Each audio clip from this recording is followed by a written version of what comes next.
Si vous avez toujours voulu gérer sur Microsoft PowerPoint, eh bien surtout restez avec moi car c'est ce que je vous propose aujourd'hui, mon méga tuto Microsoft PowerPoint. Et le concept des méga tutos, vous le connaissez, ce sont des tutoriels où on part de zéro pour atteindre une très bonne maîtrise du logiciel. Donc comme toujours, on va partir des bases pour voir vraiment les bases de PowerPoint et ensuite on va très vite enchaîner vers des techniques bien plus avancées. Et juste avant de commencer, mon conseil habituel, surtout, n'hésitez pas à faire pause dans la vidéo et surtout à reproduire les manipulations sur votre propre ordinateur. C'est surtout comme ça que vous allez progresser. Et surtout, si vous aimez cette vidéo et qu'elle vous apporte, eh bien surtout, n'hésitez pas à la liker, à la partager, à la commenter. N'oubliez pas que c'est avant tout vous qui faites vivre cette chaîne. Allez, on perd pas de temps et on est parti à la découverte de PowerPoint. Quand vous ouvrez PowerPoint, vous arrivez sur cet écran. Alors cet écran, il va vous permettre soit d'ouvrir une présentation que vous avez créée récemment, ici dans l'onglet récent, soit de démarrer une nouvelle présentation, soit avec un canevas vierge, soit avec des thèmes qui sont déjà intégrés à PowerPoint. Nous, l'idée, ça va être de partir depuis une nouvelle présentation, ce qui nous permettra vraiment d'en découvrir un maximum.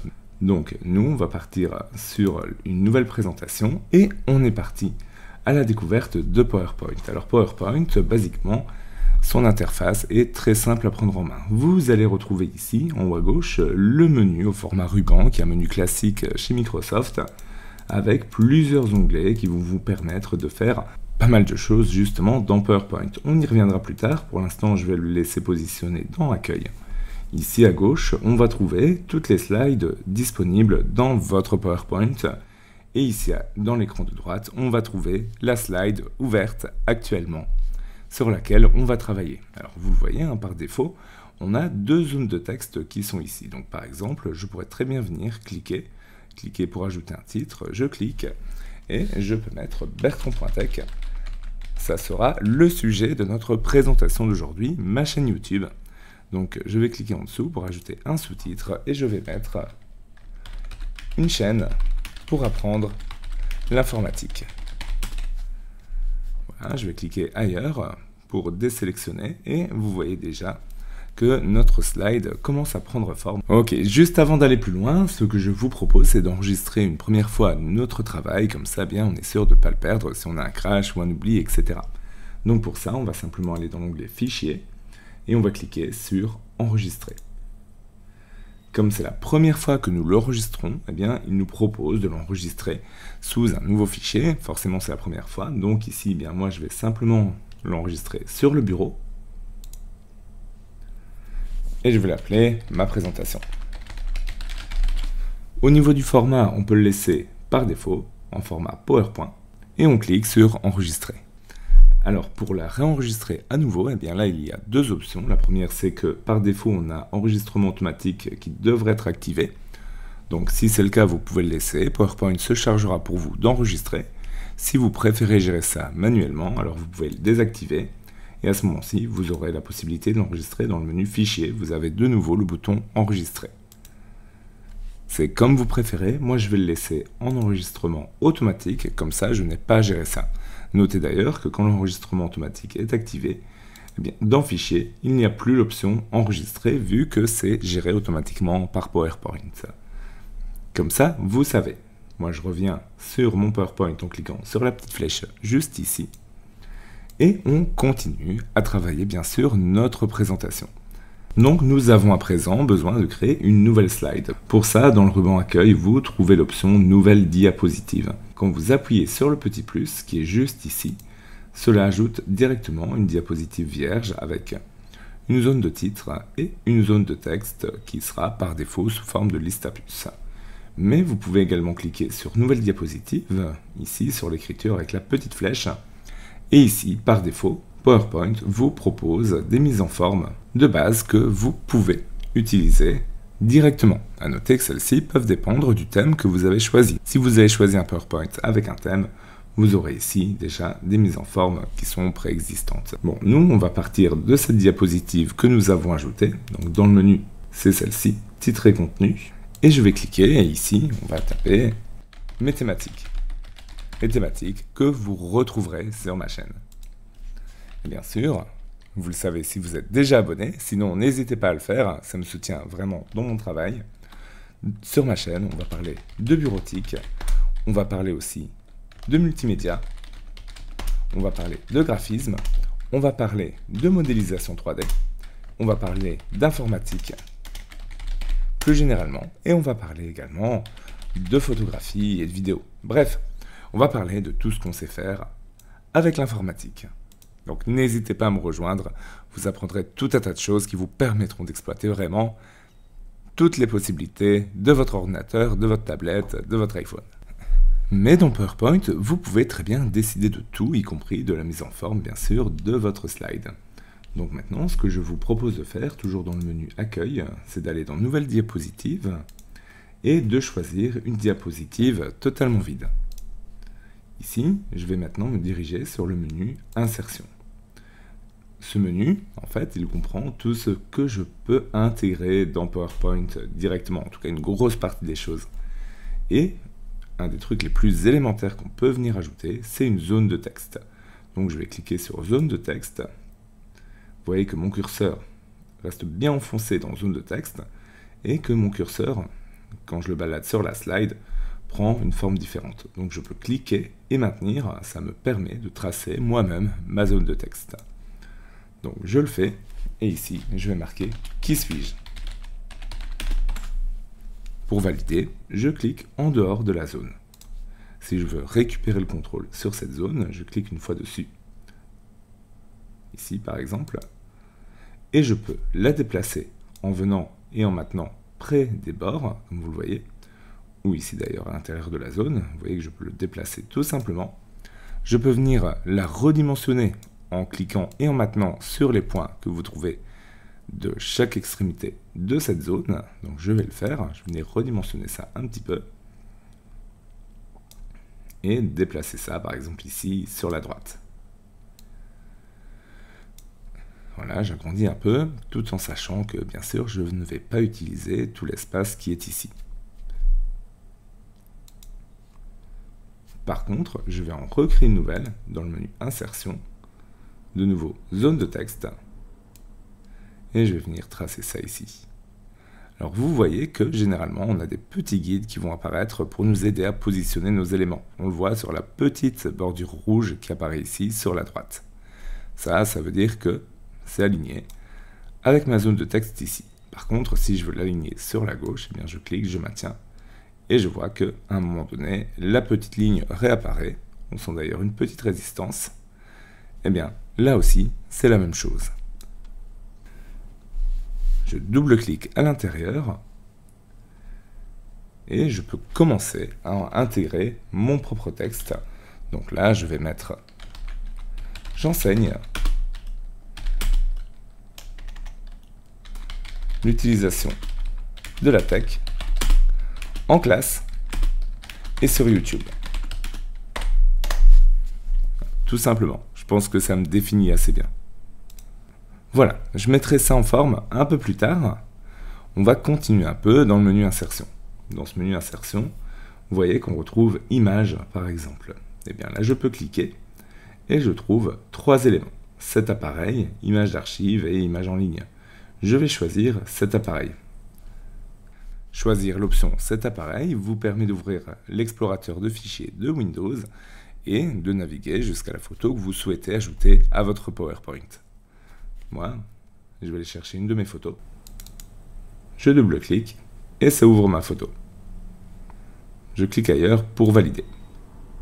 Et ce que vous voyez déjà à présent, c'est que ma photo elle est venue devant mon texte. Si je la déplace, on voit bien que mon texte est derrière. Et donc ça, je souhaite le modifier. Pour ça, comment est-ce que je vais faire? Eh bien, je vais faire un clic droit sur mon image. Et je trouve 2 options que sont premier plan et arrière-plan. Ces options me permettent de faire venir l'image ou n'importe quel élément que j'aurais cliqué, soit en premier plan, ça veut dire devant le reste, soit en arrière-plan, c'est-à-dire derrière le reste. Quand je viens sur la petite flèche, je vois qu'en fait j'ai 2 options à chaque fois, premier plan ou avancé, ou arrière-plan et reculé. Arrière-plan me met l'élément directement en dessous de tout, comme ici. Et pour vous montrer la différence, je vais faire CTRL-Z pour annuler. Vous pouvez aussi annuler une option avec cette petite flèche. Je vais refaire un clic droit, arrière-plan, et cette fois-ci, je vais choisir reculer. Et là, vous voyez que elle est venue entre mes deux zones de texte que j'ai ajoutées précédemment. Donc je vais encore refaire un clic droit, arrière-plan, et cette fois-ci, je peux soit refaire reculer, il n'y a que 2 éléments, donc ça reviendrait au même que de faire arrière-plan pour ce cas-ci, mais je vais faire arrière-plan, et là, ça me met directement ça au fond de ma slide. Vous voyez un peu comment on peut venir superposer des éléments dans PowerPoint. Donc ça commence à être bien. Sauf que maintenant, eh bien, mon texte, il est plus du tout lisible. Donc, pour ça, je vais venir le sélectionner et je vais aller dans le menu Accueil. C'est dans ce menu que je vais pouvoir jouer sur ma mise en forme de texte, notamment dans l'onglet Police qui est ici et dans l'onglet Paragraphe qui est là. Donc, pour l'onglet Police, je vais venir choisir du blanc. Donc, je vais changer ma couleur d'écriture. Je viens ici sur ce logo-ci, couleur de police. Je clique sur la petite flèche. Et là, je peux venir choisir la couleur que je souhaite. Donc, je vais le mettre en blanc. Je vais le mettre en gras également. Donc, j'ai ce bouton-là avec un G qui est en gras, justement. Donc, je clique dessus. Vous voyez que c'est plus lisible. Et je vais augmenter également la taille de la police. Donc, ici, vous voyez que la police est en 18. Je vais augmenter. Et je vais la mettre en 48. Là, c'est très lisible. Donc, ça m'arrange. Et je vais le mettre ici, plutôt sur la gauche au final. Je vais un peu redimensionner ma zone de texte. Alors, ça n'a pas tellement d'intérêt ici, parce que le texte était quand même plus petit que la zone, mais au moins ça me permet de bien guider le reste de mon texte. Vous voyez que si je viens comme ça, là, on va couper le texte du coup. Voilà, moi je peux le laisser comme ça, j'ai assez de place, et je vais mettre le reste juste ici. Et là, pareil, je vais le redimensionner. Mais je vais bien l'aligner, voilà, par rapport à mon calque du haut. Ensuite, je vais également le passer en blanc. Et ensuite, je vais augmenter la taille de la police. Voilà, j'ai commencé à faire une mise en forme toute simple, mais l'alignement ici sur la gauche, c'est peut-être pas ce qu'il y a de mieux. Donc l'alignement, vous pouvez le changer dans l'onglet Paragraphe, notamment avec ces 4 options qui se trouvent ici. Alignement gauche, alignement centré, alignement droite ou alignement justifié. Voilà. Je vais choisir l'alignement à droite et je vais un peu décoller l'ensemble malgré tout.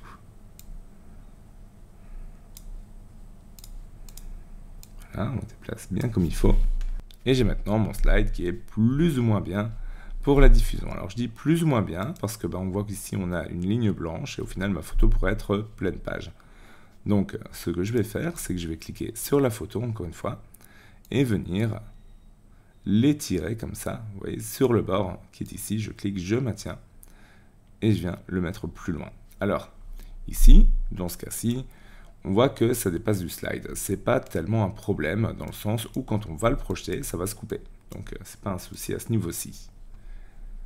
Mais si je souhaitais faire ça bien, je peux choisir de venir rogner l'image, comme ça on est certain, et comme ça c'est plus joli même dans notre slide. Pour ça, comment est-ce que je vais faire? Eh bien, quand j'ai choisi un élément spécial, je peux voir que certains éléments arrivent en plus dans le bandeau. C'est le cas par exemple ici, j'ai sélectionné l'image, et je vois format de l'image. Eh bien, je clique dessus. Et là, on voit toutes des options supplémentaires relatives à l'image. Donc, moi, ce que je vais choisir dans ce cas-ci, c'est l'option rogner qui se trouve ici. Alors, je clique sur rogner. Et là, ce qui se passe, je le vois, j'ai des coins qui apparaissent de tous les côtés de mon image. Alors, je vais descendre un petit peu ici avec l'ascenseur pour retrouver le coin du bas, je clique, je sélectionne et je viens remonter jusqu'à cette zone-ci. Vous voyez que la fin du slide, en tout cas la zone de slide, elle est mise en évidence par rapport à ce qui dépasse. Ce qui dépasse est un peu grisé et donc ça me permet de venir bien aligner mon élément. Là, on est bon et je peux revenir recliquer une fois sur rogner pour valider la modification. Et voilà, là, c'est parfait. Maintenant, avant d'aller plus loin, je voudrais vraiment qu'on focalise notre attention sur une chose. C'est pourquoi est-ce qu'on fait ça? Pourquoi est-ce qu'on fait un PowerPoint au final? Ça, c'est une bonne question. Et il faut bien vous dire qu'un PowerPoint, dans la plupart des cas, à quoi il va servir? Eh bien, il va servir à une chose très simple, c'est présenter vos idées. Donc, servir de support lors d'une présentation. Quand vous allez prendre la parole, vous allez utiliser un PowerPoint comme support. Mais c'est très important à comprendre. Pourquoi? Parce que votre public, il ne viendra pas pour vos slides. Il viendra pour vous. Il viendra pour écouter ce que vous avez à dire. Votre PowerPoint, il est là comme support. Et donc, il va falloir penser deux choses. La première, c'est l'ordre dans lequel vous allez présenter vos informations. Dans ce cas-ci, on voit que là, je parle d'abord de mes thématiques, puis ensuite, je parle de qui suis-je. Non, c'est pas l'idée. Je devrais d'abord dire qui est-ce que je suis moi, et ensuite, c'est quoi mes thématiques. D'accord? Donc, pour ça, je vais cliquer ici, maintenir, vous voyez, cette slide dans le menu de gauche, et la remonter entre les deux. Vous voyez, là, c'est plus logique. J'ai ma slide, entre guillemets, ma slide de titre, qui va être là en attendant le début de ma présentation, et quand je vais commencer, très vite, je vais basculer sur celle-ci et dire, voilà, je suis Bertrand et j'enseigne la tech en classe sur YouTube, me présenter un peu, et ensuite parler un peu de mes thématiques. La deuxième chose qui sera importante à comprendre, c'est, dans votre rédaction de slide, ne mettez pas votre discours, des textes complets, etc. Privilégiez vraiment des mots-clés. En fait, des mots-clés, des données, etc., tout ce qui va vous permettre soit de structurer votre discours, soit votre présentation, soit tout simplement de l'appuyer avec des chiffres, avec des images, avec des exemples, etc. Si vous mettez des slides qui sont trop chargés, vous allez perdre votre public parce qu'il va simplement être là et lire vos slides. C'est pas l'idée, c'est pas le rôle. Donc voilà, c'est juste deux conseils. Voilà, quelques petits conseils sur l'utilisation et le pourquoi on fait ça. Mais je pense qu'avant d'aller plus loin, c'est particulièrement important de le comprendre. Ça sert à rien de faire des PowerPoint qui sont super techniquement si c'est quelque part pour vous desservir lors de votre intervention. Voilà, admettons que cette première version des slides soit très courte. Ne vous inquiétez pas, on va améliorer ça par la suite. Mais admettons vraiment qu'ici, voilà, on fasse un premier jet pour vraiment bien prendre en main PowerPoint. C'est ce qu'on fait actuellement. Eh bien, il ne nous reste plus qu'une dernière petite slide, une slide merci, ou merci d'être là, etc. pour conclure votre présentation. Et donc, on va l'ajouter directement. Nouvelle diapositive. Et cette fois-ci, je vais repartir avec un calque vide.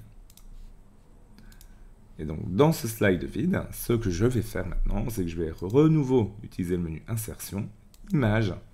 Et cette fois-ci, je vais choisir Image d'archive. Image d'archive, c'est une photothèque qui est déjà présente dans PowerPoint où vous pouvez utiliser librement les images qui se situent ici. Et donc là-dedans, je vais juste marquer fin. Et je vois ici, par exemple, que j'ai une petite image, The End, qui est ici. Bon, elle me paraît cool, donc je vais la choisir, je clique dessus. Et je clique sur Insérer. Là, j'ai maintenant insérer une image à partir de la photothèque de PowerPoint. Donc c'est plutôt pratique pour gagner du temps pour des images d'illustration qui ne sont pas spécialement des images hyper spécifiques. Encore une fois, vous pouvez venir cliquer dessus, venir agrandir cette image à gauche, à droite, et venir recadrer l'image, rogner. Alors, une deuxième solution qu'on peut faire ici, c'est utiliser, vous voyez en bas, vous avez un petit curseur qui vous permet de zoomer et dézoomer sur votre présentation. Donc si je dézoome un peu, je peux bien voir les coins pour rogner mon image correctement. Donc je viens rogner ça exactement comme on l'a fait précédemment. On est bon. Alors on peut recliquer sur rogner ou recliquer ailleurs. Et là, on est bien. On a notre présentation de base avec 4 slides qu'on va agrandir et qu'on va customiser bien plus dans la suite de cette formation PowerPoint. Mais au moins, on le voit, on a déjà une ébauche de présentation. Et donc, du coup, on a très certainement envie de la présenter, notre présentation. Et donc, eh bien maintenant, l'idée que vous avez une présentation aussi minimaliste soit-elle, Eh bien, c'est de la présenter. Pour ça, vous avez ce menu diaporama qui se trouve ici dans le ruban de PowerPoint.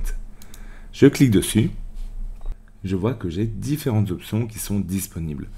La première, celle que je vais utiliser, c'est à partir du début. Ici, ça vous lance votre présentation. Et souvent, vous serez avec 2 écrans, ou du moins votre écran, souvent un écran d'ordinateur portable, et un projecteur. Eh bien, sur ces 2 écrans, il y en a un qui affichera la slide en elle-même, et l'autre qui affichera cet écran-ci. Cet écran-ci, il est super intéressant. Pourquoi? Parce qu'il vous aide vraiment dans votre présentation. Ici, vous voyez la slide en cours d'affichage sur le projecteur. Ici, vous voyez la slide suivante, donc ça vous permet d'anticiper un petit peu au niveau de votre discours, de votre exposé.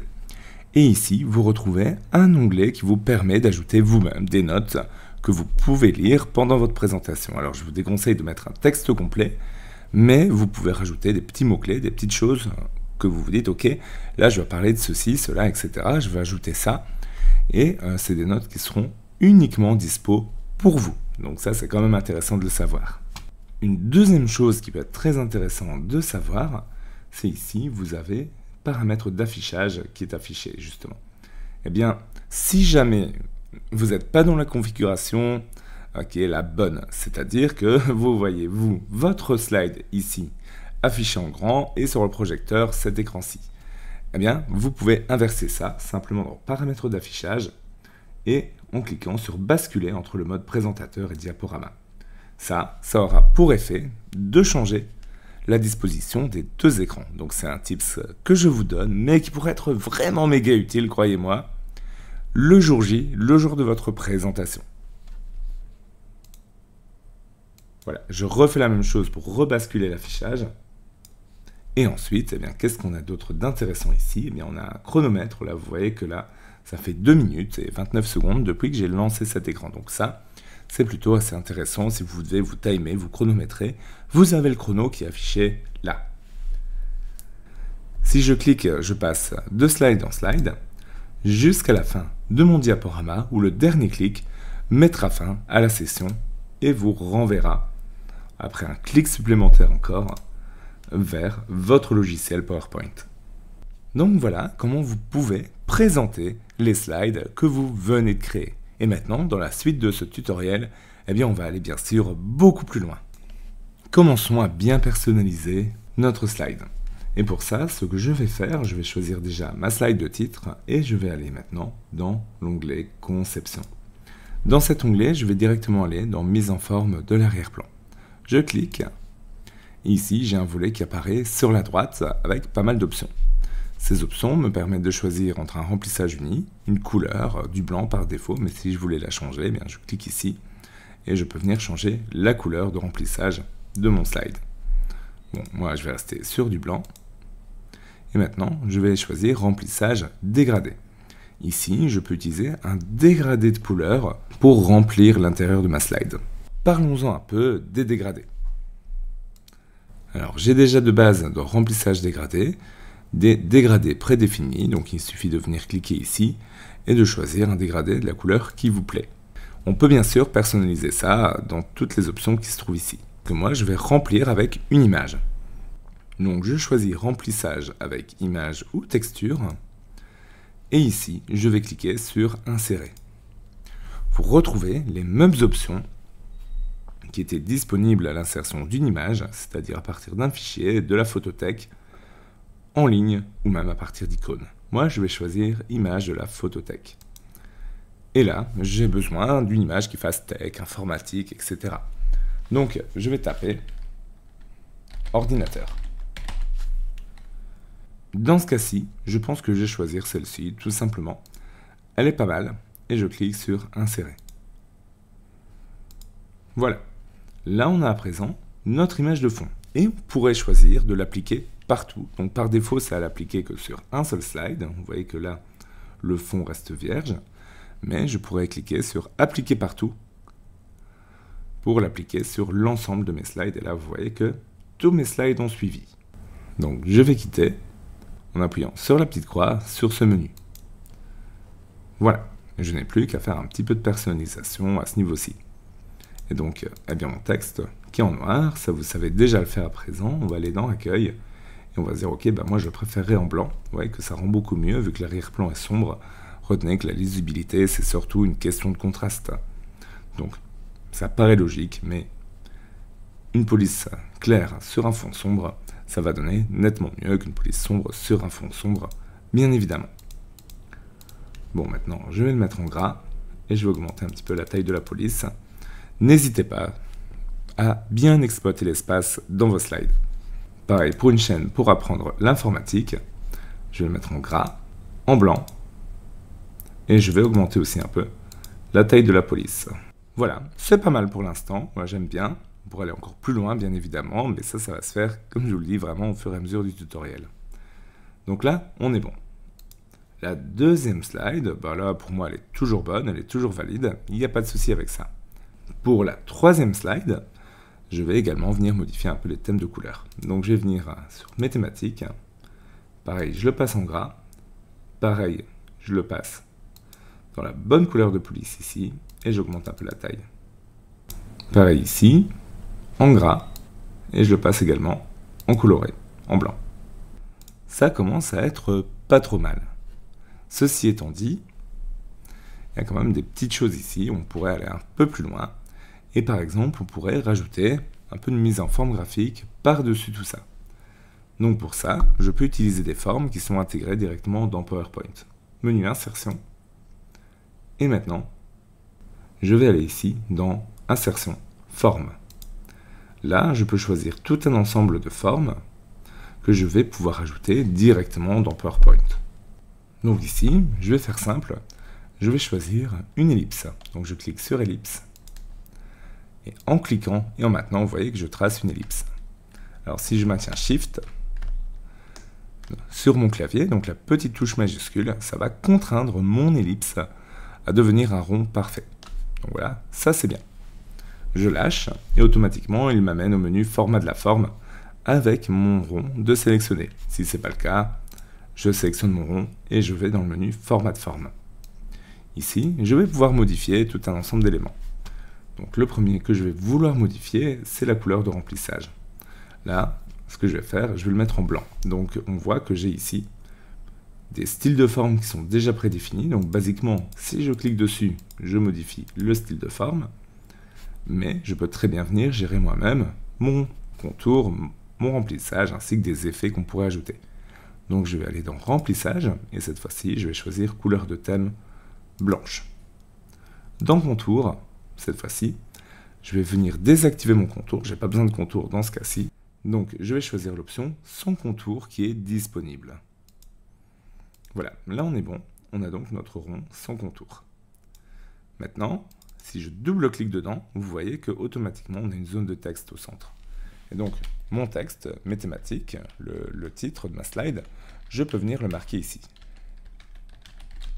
Alors, vous allez me dire, ouais mais on voit rien. Ouais, on voit rien simplement parce que l'intérieur du texte il est blanc. Donc blanc sur blanc, ça ne se verra pas. Donc on voit rien. Mais vous voyez qu'on a remplissage du texte ici. Donc, je peux venir et choisir noir par exemple. Voilà. Ok. Donc quand j'ai cliqué, j'ai bien la possibilité de modifier le texte qui est à l'intérieur. Je peux venir également rajouter du contour ou des effets de texte. Et si je veux aller plus loin dans la personnalisation, il n'y a rien qui m'empêche de revenir dans Accueil et de venir modifier ça ici. Pour autant que ce soit sélectionné. Mes thématiques, je mets ça en gras. Je vais réagrandir un petit peu ma forme. Et là, on est bon. Je vais venir diminuer la taille de ça. Ça, je vais le passer à droite. Hop, ça à gauche.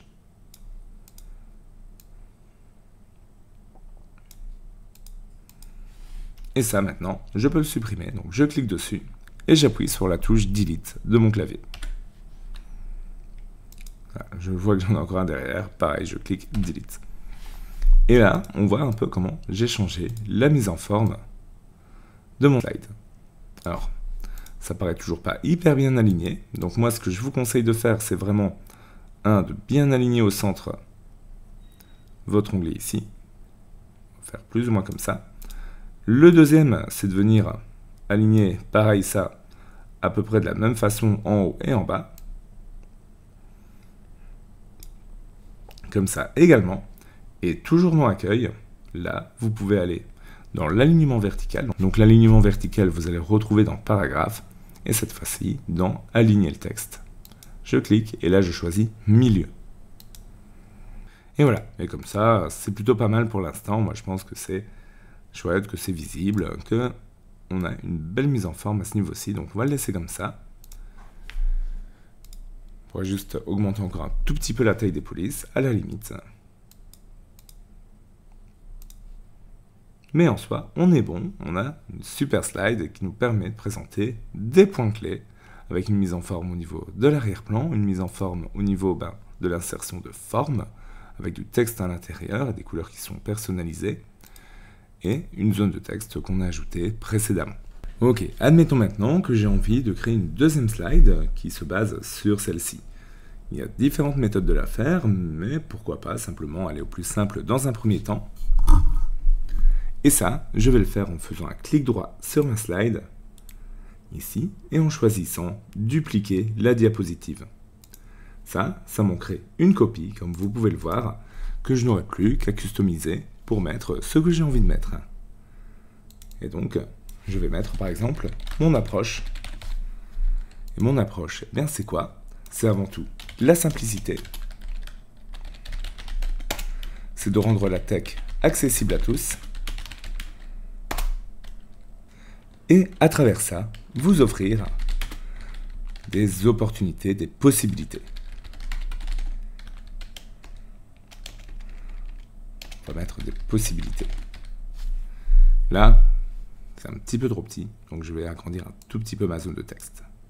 Mais sur une grosse présentation ou sur plusieurs présentations, ça peut être assez redondant, assez lourd de venir à chaque fois reprendre une slide existante, la dupliquer, etc. On pourrait se dire, bah oui, mais est-ce que je peux pas simplement passer sur le menu Nouvelle diapositive et venir utiliser ça quelque part pour créer la base de mes slides, simplement, voilà, avoir une possibilité ici qui ressemble à celle-ci et l'ajouter directement via ce menu. Ça serait quand même nettement plus facile. Donc, commençons avec, c'est quoi un thème? Eh bien, les thèmes, si on vient dans le menu Conception, ils sont présents ici, et c'est tous des thèmes qui sont préenregistrés avec des présentations, des fonds différents, vous voyez, des éléments différents, etc., etc. Je peux en choisir un, donc je peux choisir celui-ci par exemple, quelque chose de très simple. Quand je clique dessus, eh bien, ça met mes slides aux couleurs présentes dans ce thème-ci. Et si je veux maintenant venir par exemple dans le menu Accueil et choisir une nouvelle diapositive, je vois que j'ai des diapositive préconçue depuis le thème. Ok. Mais ceci étant dit, moi je préférais vraiment ce que j'avais créé précédemment. Donc je vais faire CTRL-Z, ou le bouton annuler ici, pour revenir en arrière, récupérer tout le travail que j'ai fait, et donc j'ai envie de modifier tout ce qui est là-dedans. Pourquoi? Parce qu'au final, eh bien, si je viens dans ce menu Conception, le thème que je suis en train de faire ici, eh bien, c'est le thème qui est ici, que je suis en train de modifier petit à petit. Et j'ai juste envie de créer des dispositions de base qui sont présentes dans ce thème-là. Donc pour ça, je vais aller dans le menu Affichage. Et ici, je vais sélectionner le menu. Et ici, je vais choisir Masque des diapositives. Quand je clique dessus, on voit que mes slides à gauche changent. Je n'ai plus mes slides de base, mais en fait, qu'est-ce que je retrouve ici? Eh bien, je retrouve tous les slides de mon bouton précédent, qui me permettait justement d'ajouter des slides avec des mises en forme prédéfinies. Eh bien, je les retrouve toutes ici, et surtout, j'ai la possibilité de les personnaliser. Donc, je peux soit me baser sur les slides existantes ici et les personnaliser, soit en créer de nouvelles. Donc, je vais faire un clic droit et choisir Insérer une disposition. Une disposition, c'est ce qu'on retrouve ici. Là, je peux vraiment venir customiser comme je veux. Donc, je vais prendre cette zone de texte, la supprimer avec le bouton Delete et venir dans le menu Insertion. Maintenant, ce que je vais faire, je vais ajouter une forme comme on a fait précédemment. Voilà, je clique, je maintiens Shift pour qu'elle soit bien ronde. Mais alors attention, par rapport à ce qu'on a fait précédemment, si je viens ici et que je mets du texte ici, voilà, quelque part, Le problème, c'est que je ne pourrais pas remodifier le texte que je vais mettre comme ça en brut dans ma forme, que je vais ajouter en zone de texte. Toutes les zones que vous voulez modifiables, avec un gabarit prédéfini, vous devez les ajouter différemment. Donc je vais enlever ça, simplement juste l'écriture, je vais bien garder la forme, et je vais aller dans Insérer un espace réservé. C'est ça, dans le masque, qui va me permettre d'avoir un espace éditable. Donc ici, je clique, et je retrouve images, tableaux, graphiques, etc. Un peu comme je retrouve dans les supports de base. Et je vais venir choisir du coup texte, tout simplement. Je clique, je maintiens pour dessiner une zone qui sera déjà pré-remplie. Je clique une fois et je viens tout sélectionner. J'appuie sur Delete et je réappuie une nouvelle fois sur Delete pour enlever la liste. Là, je vais mettre mon titre. Par exemple, je viens et je viens le placer au milieu de la forme. Ensuite, c'est comme tout à l'heure, je viens par exemple dans le menu accueil pour le modifier. Donc je vais le mettre en centré horizontalement, je vais le mettre en centré verticalement, voilà, comme on a fait tout tantôt. Je vais essayer d'exploiter au maximum l'espace qu'il y a dans mon cercle, et je vais le mettre en gras. Voilà, en noir, c'est très bien. Je reviens ensuite dans le menu masque des diapositives, qui va rester là tant que je n'aurai pas quitté ce mode, et je vais réajouter ici un nouvel espace réservé, cette fois-ci du texte, encore une fois. Je viens, je trace, voilà, et ici, on aura une liste d'éléments. Et là, comme tout à l'heure, ce que je vais faire, je vais double-cliquer. Dans Accueil, je vais venir choisir du texte blanc. Je vais venir choisir d'aligner le texte au milieu. Et je vais venir choisir de le mettre en gras. Sinon, pour le reste, ça me va comme ça. Et bien voilà, maintenant, j'ai préparé une nouvelle disposition que je peux utiliser dans mes slides. Alors, tant que j'y suis, je pourrais très bien venir en profiter pour modifier les autres éléments qui se trouvent ici. Et donc, de base, qu'est-ce que je pourrais faire ? Je pourrais venir déjà supprimer ce que je n'ai pas utilisé. Je veux dire, basiquement, celle-ci, je ne pense pas l'utiliser dans ma présentation. Donc, clic droit, supprimer la disposition. Celle-ci, pourquoi pas ? Un gros titre avec du contenu. Mais je ne vais pas le vouloir en noir, je vais le vouloir en blanc. Donc, j'ai déjà la zone réservée qui est tracée. Je vais juste tout sélectionner, la passer en blanc, la passer en gras.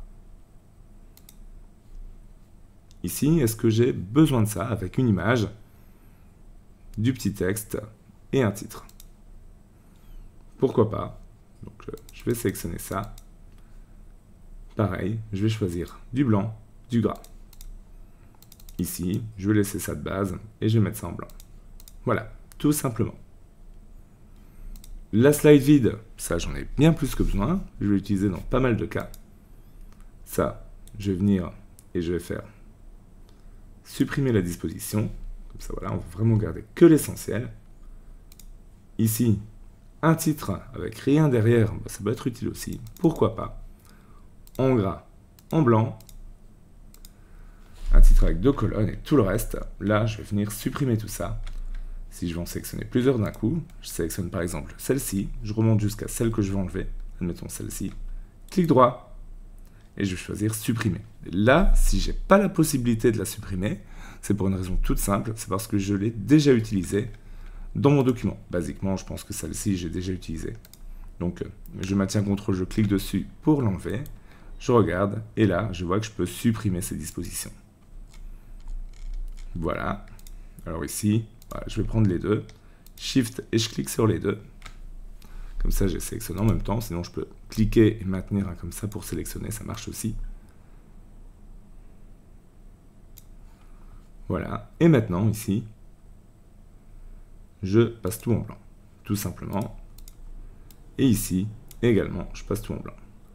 Donc maintenant, eh bien, je vais pouvoir quitter le mode masque des diapositives. Donc, masque des diapositives. Fermer le mode masque. Et donc maintenant, comme vous le voyez, je peux simplement aller dans Nouvelle diapositive et venir utiliser ma disposition pour recréer un nouveau slide, cette fois-ci directement modifiable. Et ça, c'est une fonctionnalité très puissante dans PowerPoint. Et cette technique, on va l'utiliser juste maintenant pour créer une disposition avec 3 images et 3 textes. Donc, je vais supprimer celle-ci que j'ai ajoutée, c'était juste pour la démo.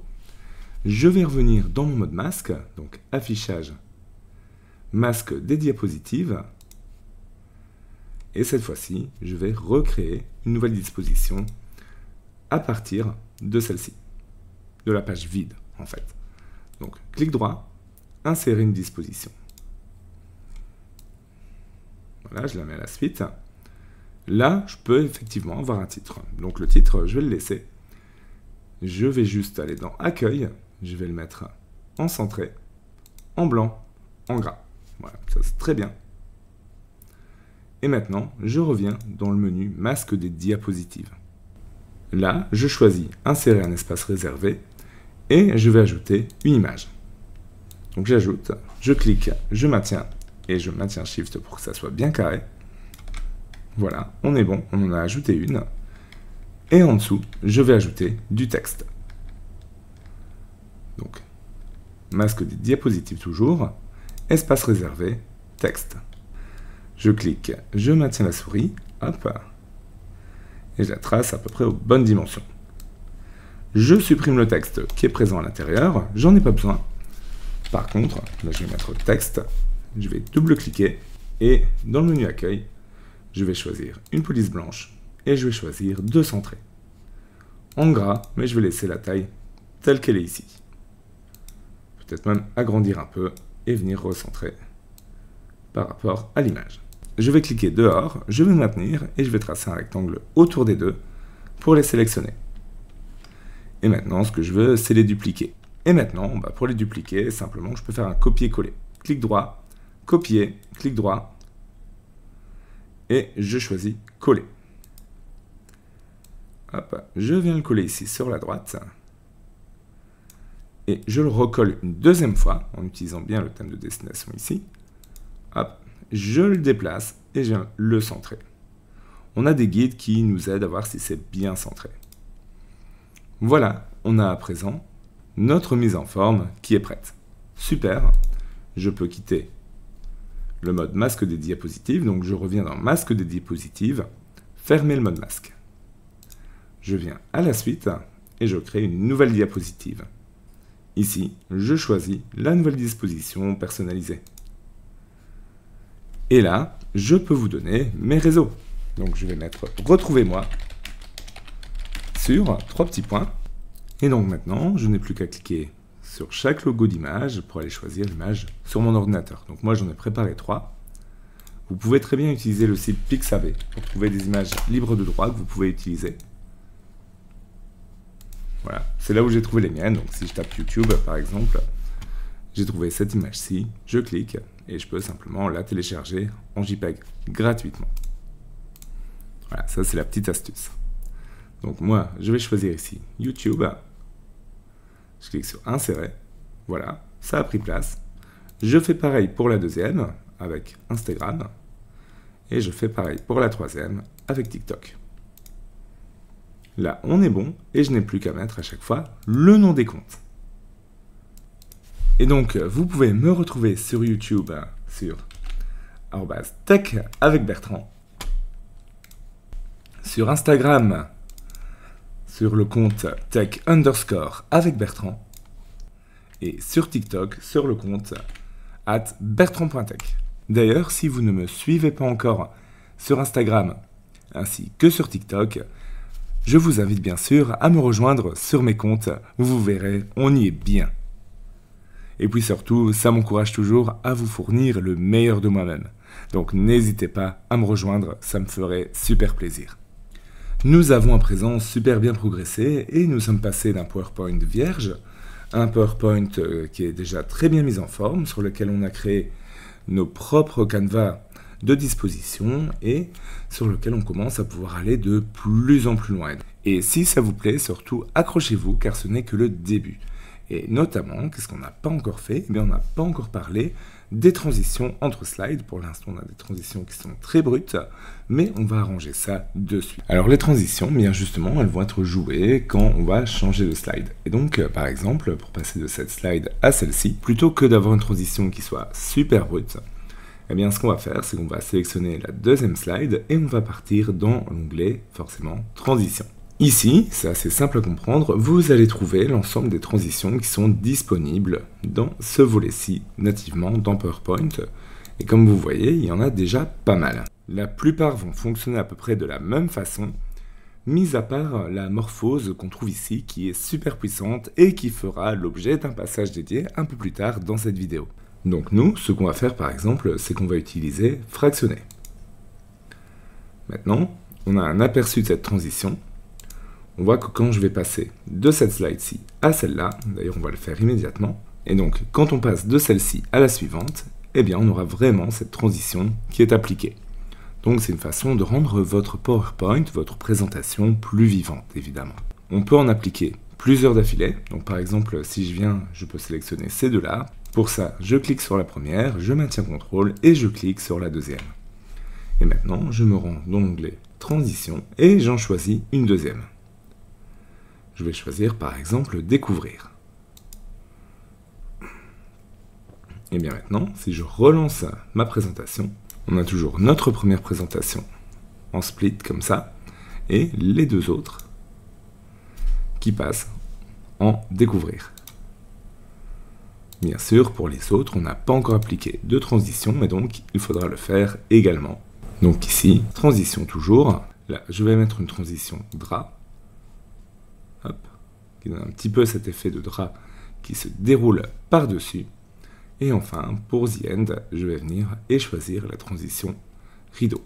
Voilà pour les bases pour appliquer une transition. Maintenant, je peux les personnaliser un peu plus. Notamment, je retrouve, quand j'ai appliqué une transition, une option de l'effet juste ici. Donc, quand je clique, eh bien, je peux voir que je peux faire varier la transition. Donc là, basiquement, eh bien, on est à partir de la droite, mais on peut faire à partir du haut, par exemple. Donc je vais faire à partir du haut. Et ici, également, à partir du haut. Et là, on voit simplement qu'on a fait varier nos transitions. Et on peut être réellement satisfait parce qu'on voit que très rapidement, eh bien, on peut arriver à un bon résultat. Donc la plupart des transitions qu'on utilise ici, eh bien vraiment elles vont fonctionner de façon très similaire. Mis à part, comme je vous dis, la morphose. Si vous voulez annuler les transitions, si vous voulez en retrouver aucune, eh bien vous avez simplement l'effet aucune qui est ici, juste en premier. Et donc si vous désirez annuler votre transition, eh bien simplement cliquez sur aucune, ça aura pour effet de l'annuler. Ici à droite, on va retrouver quelques éléments assez intéressants dans votre diapositive. Notamment la possibilité de mettre un minutage. Donc vous voyez qu'on a ici passé à la diapositive suivante.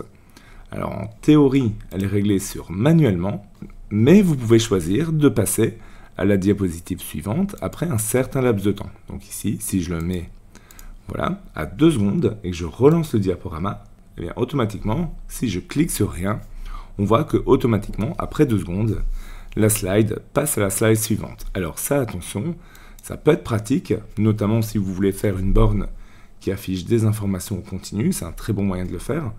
Mais par contre, si vous l'utilisez en live, en temps réel, ça peut être dangereux. Donc moi, je vais repasser en transition, et cette fois-ci, je vais décocher après 2 secondes. Tout simplement. Vous pouvez aussi gérer la durée de la transition, ainsi qu'éventuellement jouer un son. Et donc voici pour la plupart de ces options disponibles dans cet onglet transition. À vous de les tester pour voir un petit peu celles qui vous plaisent plus. Mais maintenant, attaquons-nous à cette transition un peu spéciale qui est la transition morphose et qui est la transition magique dans PowerPoint. Alors, à quoi va servir cette transition morphose? Eh bien, son fonctionnement elle va être assez simple. Pour ça, je vais venir créer 2 nouveaux slides. Donc je vais me mettre ici avant la fin des réseaux. Et je vais venir sur Accueil, Nouvelle diapositive. Et cette fois-ci, je vais prendre une diapositive titre seul. Là, je vais mettre une chaîne YouTube où vous pouvez apprendre la transition morphose. Je vais centrer, c'est plus joli. Alors ça fait un grand titre. Mais l'idée de cette transition morphose, c'est quoi? Eh bien, c'est simplement qu'elle va vous permettre de calculer les changements entre deux slides et de les animer directement. On va faire une démo. Je vais venir dans l'onglet Insertion et je vais venir ajouter une forme. Et cette fois-ci, je vais ajouter une forme d'étoile à 5 branches. Je clique et je la mets ici. Alors je la mets ici à gauche, voilà, en petit comme ça. Remplissage blanc. Et pas de contour. Comme ça on reste un peu dans notre thème graphique. Et ce que je vais faire à présent, c'est que je vais faire un clic droit sur cette slide et je vais la dupliquer tout simplement. C'est très important dans cette morphose, c'est que vous devez partir d'une slide que vous avez déjà faite plus ou moins de base, la dupliquer et faire le changement sur la slide qui aura été dupliquée. Donc démonstration, clic droit, dupliquer. Et ici, sur la deuxième slide, je vais reprendre l'étoile, je la passe à droite et je l'agrandis. Je l'agrandis énormément. Voilà, je la place ici. Et maintenant, sur cette deuxième slide, je viens dans Transition et je choisis Morphose. Eh bien, on a déjà un aperçu de ce que ça fait. Vous le voyez, ça a calculé le changement de position de mon étoile et ça l'a animé toute seule. D'ailleurs, si vous voulez lancer un aperçu directement depuis cet écran-ci, vous avez ce bouton aperçu en haut à gauche que vous pouvez simplement cliquer pour le lancer. Hop, transition. Vous voyez, on arrive ici. Hop. Et ça rend très bien. Mais là, je vous ai montré un exemple simple, mais les possibilités de ce truc, elles sont presque infinies. Et la plupart des tutos que vous allez voir sur YouTube, sur TikTok, etc., pour faire des effets de fou furieux sur PowerPoint, eh bien, très clairement, c'est cet effet de morphose qui va souvent être impliqué. Et ici, c'est génial parce que vous venez d'en comprendre le concept. On sait faire énormément de choses avec cette transition morphose. Voyons-en quelques-unes très simplement ensemble. Donc ce que je vais faire de nouveau, c'est que je vais recréer directement dans Accueil une nouvelle diapositive, donc vide cette fois-ci. Et cette fois-ci, ce que je vais faire, je vais ajouter une image. Donc je vais faire un coup d'insertion, image, et je vais aller dans les images d'archives, rechercher après quelque chose qui ressemble à un plan, par exemple. Voilà, ça par exemple. Je l'insère. Alors voilà, elle est dans mon PowerPoint, et admettons que je souhaite zoomer ici, puis ici, pour présenter ces aspects-là dans ma présentation. Eh bien, je vais partir de mon image de base, je vais juste la mettre voilà, ici aux bonnes dimensions par rapport à mon PowerPoint. Ça c'est bon. Et ensuite, vous l'aurez compris, je la duplique. Donc dupliquer la diapositive. Maintenant, ce que je vais faire, c'est que je vais zoomer comme ça. Voilà. Et ici, la première zone qui va venir, ça sera celle-ci. Hop, vous voyez, au niveau de la main, de la maison, etc. Je vais la redupliquer. Et cette fois-ci, je vais lui demander de zoomer, par exemple, ici. Et enfin, je la reduplique. Et cette fois-ci, je vais la recentrer. Voilà, à peu près comme ça. Et donc, vous voyez que on va animer, on voit très bien sur la barre latérale, on va avoir une vue d'ensemble, puis on va zoomer vraiment sur le plan, puis on va zoomer ici sur ces détails-là, et puis on va revenir sur notre élément de base. Et tout ça, simplement avec Morphose. Donc, la première, on n'y touche pas, c'est la base. On vient choisir 1, 2, 3 avec CTRL-clic. On vient ensuite dans Transition, et on vient dans Morphose. Ok, c'est parti. On a la base, on arrive sur notre deuxième image, on clique et on voit que ça zoome. D'ailleurs, on va la lancer plutôt en diaporama. Donc on peut vraiment imaginer que plutôt que d'un plan random comme ça que j'ai pris sur le net, ça soit un petit dessin que vous avez fait, un petit sketch note, voilà, quelque chose qui présente vraiment l'entièreté de votre sujet, de TFE par exemple. Et donc j'ai ça. Et je me dis, ok, bah voilà, là je fais une intro, puis j'ai envie de parler de ce sujet-là. Ok, on avance, ça zoome sur le sujet. Puis, on a envie de parler de l'autre sujet, eh bien, on continue, hop, ça se déplace sur le sujet, et enfin, on revient vers une vue d'ensemble. Donc ça, c'est vraiment typiquement le genre de choses que vous pouvez faire avec Morphose. Moi, je vais sélectionner ces 4 slides-ci, je vais les supprimer, parce que je veux vraiment vous montrer encore d'autres effets qui sont possibles avec Morphose. Ok, imaginons maintenant que pour ma slide d'accueil, je souhaite faire un genre de petit slider, un peu slide to unlock, comme on retrouvait sur les iPhones il y a quelques années. Eh bien, on est parti, ça va être du plus bel effet pour démarrer cette présentation. Alors déjà, premièrement, eh bien, je vais venir dans Transition, m'assurer qu'on n'en a bien aucune. Normalement, c'est le cas, on ne l'a pas fait dans le tutoriel sur la première, mais bon, autant s'en assurer. Ensuite, on va reprendre les 2 éléments de texte qui sont ici et les mettre un peu plus haut. Deuxième chose, eh bien, on va venir dans Insertion, et cette fois-ci, on va insérer une forme. Et on va insérer une sorte de rectangle arrondi qu'on retrouve ici, rectangle au coin arrondi. Et on vient l'insérer tout du long. Je vais maintenant choisir ma forme, menu Format de forme, ça vous commencez à avoir l'habitude. Le remplissage, on va mettre un genre de gris.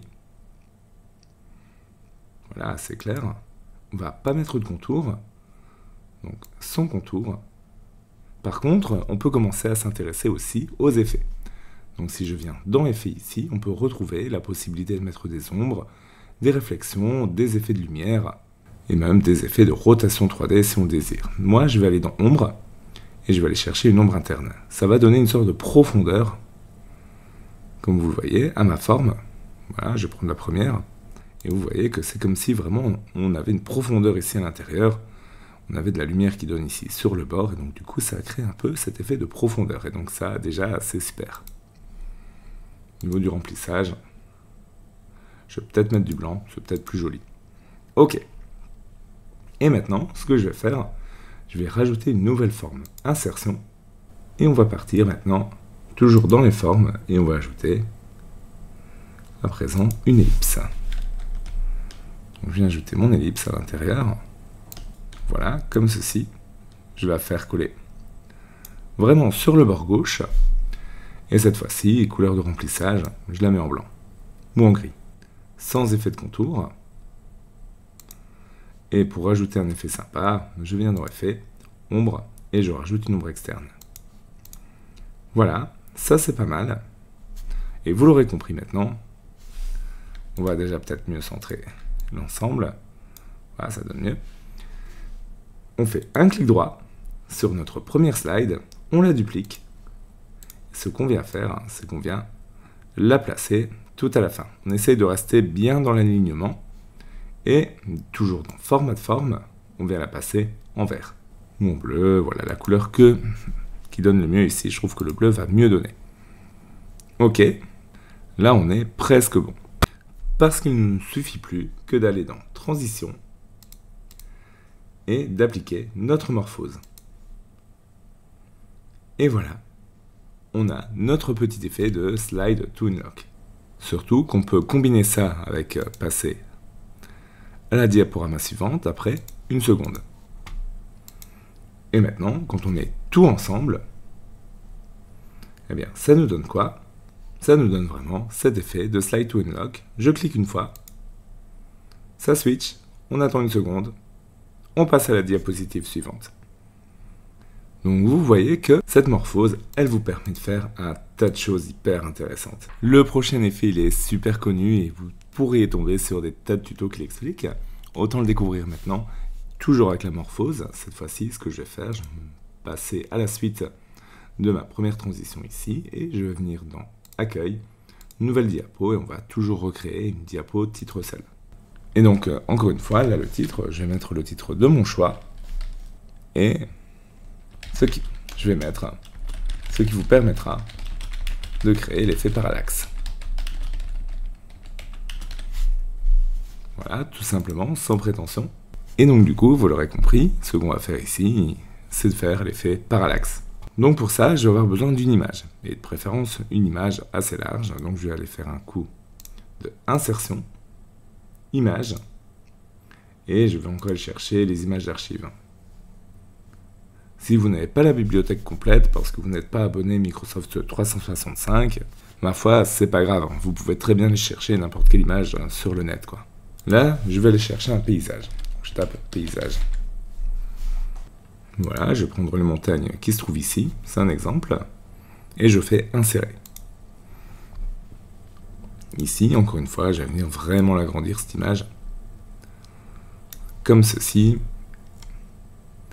Et là, je vais peut-être pas hésiter à la recadrer, ça rendra le truc un peu plus visible du moins.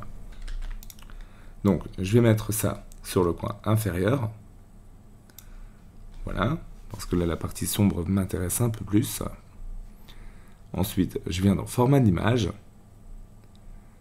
je choisis rogner, et je viens la mettre aux bonnes dimensions, du moins horizontalement, puisque verticalement, c'est le principe, elle doit dépasser. Donc là, elle dépasse, c'est parfait. Ensuite, cette image, je vais faire un clic gauche, et je vais la mettre en arrière-plan. Arrière-plan. Comme ça, on a le texte qui vient par-dessus. Alors on voit d'ailleurs que le texte, il n'est pas tellement lisible. Pour ça, on a plusieurs solutions. Soit je peux venir changer simplement la couleur, soit je peux venir assombrir l'image, soit je peux venir créer un effet d'ombre portée, par exemple, sur le texte. On va opter pour cette solution, par exemple. Donc là, je vais aller dans format de la forme, et dans les styles de texte, je vais venir sur effet texte, ombre, et là, je peux mettre une ombre portée. L'ombre portée, forcément, rajoute de la visibilité sur le texte. On a un petit fond noir qui s'ajoute, entre guillemets, votre ombre, qui la fait ressortir, ce qui la rend beaucoup plus visible. Donc ça, c'est super. Et je vais juste venir marquer un nouveau texte.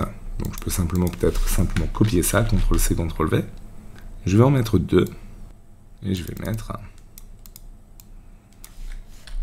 Et le parallaxe.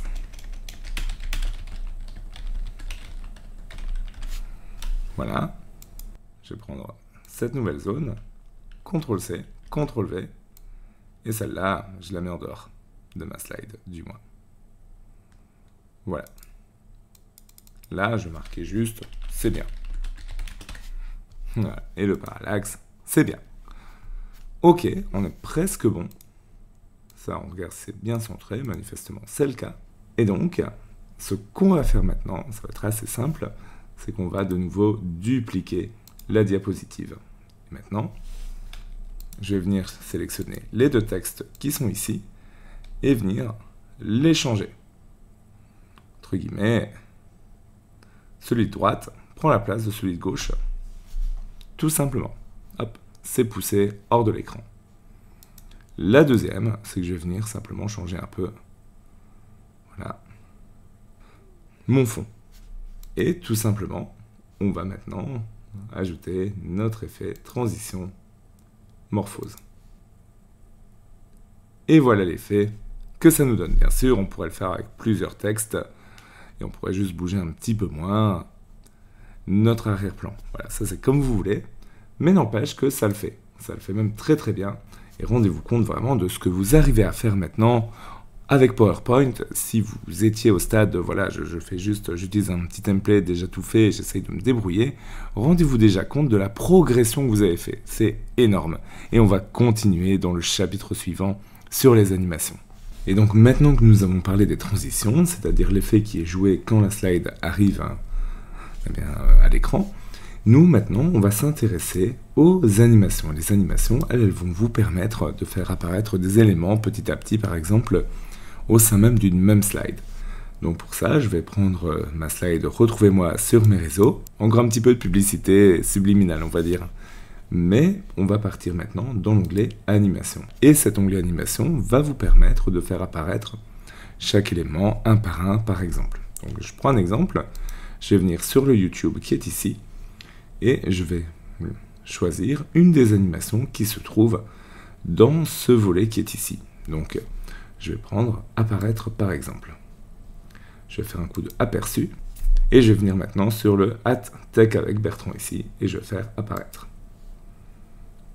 Voilà, on voit qu'on a 1, 2, et si je relance le diaporama, à partir de la diapositive actuelle, voilà, juste avant, qu'est-ce qui se passe? Eh bien, je clique, ma slide apparaît, sans l'élément que je fais apparaître, je clique une première fois, le YouTube apparaît, je reclique une deuxième fois, le @tech avec Bertrand apparaît. Voilà un petit peu comment ça se présente. Maintenant, bien sûr, je peux aller beaucoup plus loin. Donc, qu'est-ce que je peux faire? Eh bien, je peux utiliser déjà des animations qui sont un peu plus animées, parce que le apparaître, vous voyez, c'est juste, voilà, ça apparaît brusquement, il n'y a pas de transition. Donc, là, encore une fois, j'ai un grand choix de transitions. Donc, j'ai des transitions d'entrée, d'accentuation et de sortie. Donc, les apparitions d'entrée, comme on peut le deviner, elles apparaissent quand votre élément apparaît à l'écran. Donc, cette fois-ci, je vais choisir quelque chose comme entrée brusque. Vous voyez que là, c'est nettement plus joli. Je reclique sur le Tech avec Bertrand et là aussi, je vais faire entrée brusque. Alors, qu'est-ce que ça nous donne? Ça nous donne ça. 1, 2. Je pourrais faire pareil avec celui-ci et celui-ci. Et enfin, celui-ci et celui-ci. Maintenant, j'ai peut-être pas envie que les deux apparaissent l'un après l'autre. Moi, j'ai envie de faire apparaître YouTube et le nom du compte en même temps. Oui, c'est deux-ci en même temps. Et enfin, c'est deux-ci en même temps. Et donc ça, comment est-ce que je vais faire? Eh bien, pour ça, je vais devoir dérouler l'onglet Animation. Donc, je vais cliquer sur Volet Animation qui est ici. Ça va me faire apparaître sur la droite toutes les animations qui seront lancées sur ma slide. Et on voit qu'au clic, en entrée, j'aurai une entrée brusque sur l'espace réservé, puis sur le texte. Mais si j'ai envie, par exemple, de faire démarrer le texte en même temps que l'image, eh bien simplement, je vais venir cliquer et on voit qu'on a un petit curseur ici à droite. Donc quand je clique, qu'est-ce que je peux avoir? Je peux avoir des options. Et là, je vais avoir notamment démarrer avec le précédent. Ça veut dire en même temps. Du coup, maintenant, quand je refais un aperçu, on voit bien que les deux, ils arrivent bien en même temps. Et bien maintenant, je peux faire pareil ici. Peut-être qu'avec Bertrand, je vais faire pareil. Entrée brusque. Pareil pour celui-ci. Entrée brusque. Et on voit bien que les deux animations se sont rajoutées sur le volet. Et je vais faire pareil sur le texte. Démarrer avec le précédent. Maintenant, à l'aperçu, on voit bien que le premier arrive et puis le deuxième. Ce que je pourrais faire également, pour gagner un peu de temps, je viens sélectionner mes deux éléments, ici pour le troisième, pour le TikTok, @bertrand.tech, et je rechoisis entrée brusque. Cette fois-ci, comme j'ai choisi les deux en même temps, eh bien, les appliquer directement sur les deux. On voit aussi dans l'onglet animation qu'on a des petits numéros ici, à côté des éléments qui sont animés, et ça me montre bien l'ordre avec lequel ils vont apparaître. Et donc voilà pour mes animations d'entrée. Mais je pourrais également choisir des animations de sortie. Donc pour mes animations de sortie, je pourrais venir ici, par exemple, sur le Qui suis-je, venir sur le texte qui est ici, choisir les deux textes, et venir, toujours dans mes options d'animation ici, dérouler et choisir les animations de sortie. Donc là, je vais choisir une sortie, barre aléatoire. Et maintenant, qu'est-ce qui va se passer quand je vais lancer le diaporama? Bon, je retrouve toujours ma super animation de slide to unlock, mais là, j'ai bien mon texte qui est présent de base, et quand je clique une première fois, on voit qu'il disparaît, donc l'animation est jouée, je reclique une deuxième fois, pour passer à la suite du slide. Donc ça, c'est un type d'animation qui est possible également. Mais maintenant, reprenons ce slide-ci, avec mon approche. Là, on voit que j'ai trois éléments. Eh bien, ces trois éléments, plutôt que de les afficher comme ça, simplement, je peux les animer également. Et là, je vais utiliser le troisième type d'animation que j'ai envie de vous montrer dans ce méga tuto PowerPoint, qui sont les animations d'accentuation. Donc là, comme c'est une liste à puces, ce que je fais, c'est que je sélectionne à chaque fois un élément de ma liste à puces. Donc je commence par le premier, logiquement, donc simplicité.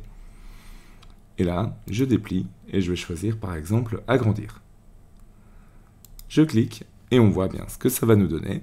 Ça va augmenter chaque élément un à un. Donc je double-clique ici et je rajoute cet effet pour le deuxième. Et je redouble-clique ici. Je sélectionne le troisième texte et je rajoute agrandir, rétrécir sur le troisième. Là maintenant, je vais relancer la diapositive à partir de cet élément-ci, donc à partir de la diapositive actuelle.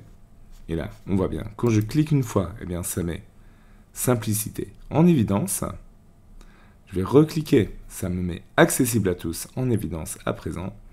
Et je reclique une fois, ça me met offrir des possibilités en évidence. Bon là, j'aurais dû calculer un petit peu mieux mon coût parce que ça dépasse un peu. Mais l'idée y est, et on voit un petit peu comment les choses fonctionnent à ce niveau-ci. Ce type d'animation, il est sympa parce que ça vous permet vraiment de rythmer votre conférence. Si vous avez plusieurs mots-clés sur la même slide, eh bien ça vous permet vraiment de guider un petit peu justement ceux qui vous écoutent. Et voilà, pour l'animation, avec ça, vous maîtrisez maintenant les transitions et les animations. On va continuer dans la suite du cours à découvrir plusieurs options très intéressantes de PowerPoint qui vont vraiment vous faire gagner en niveau.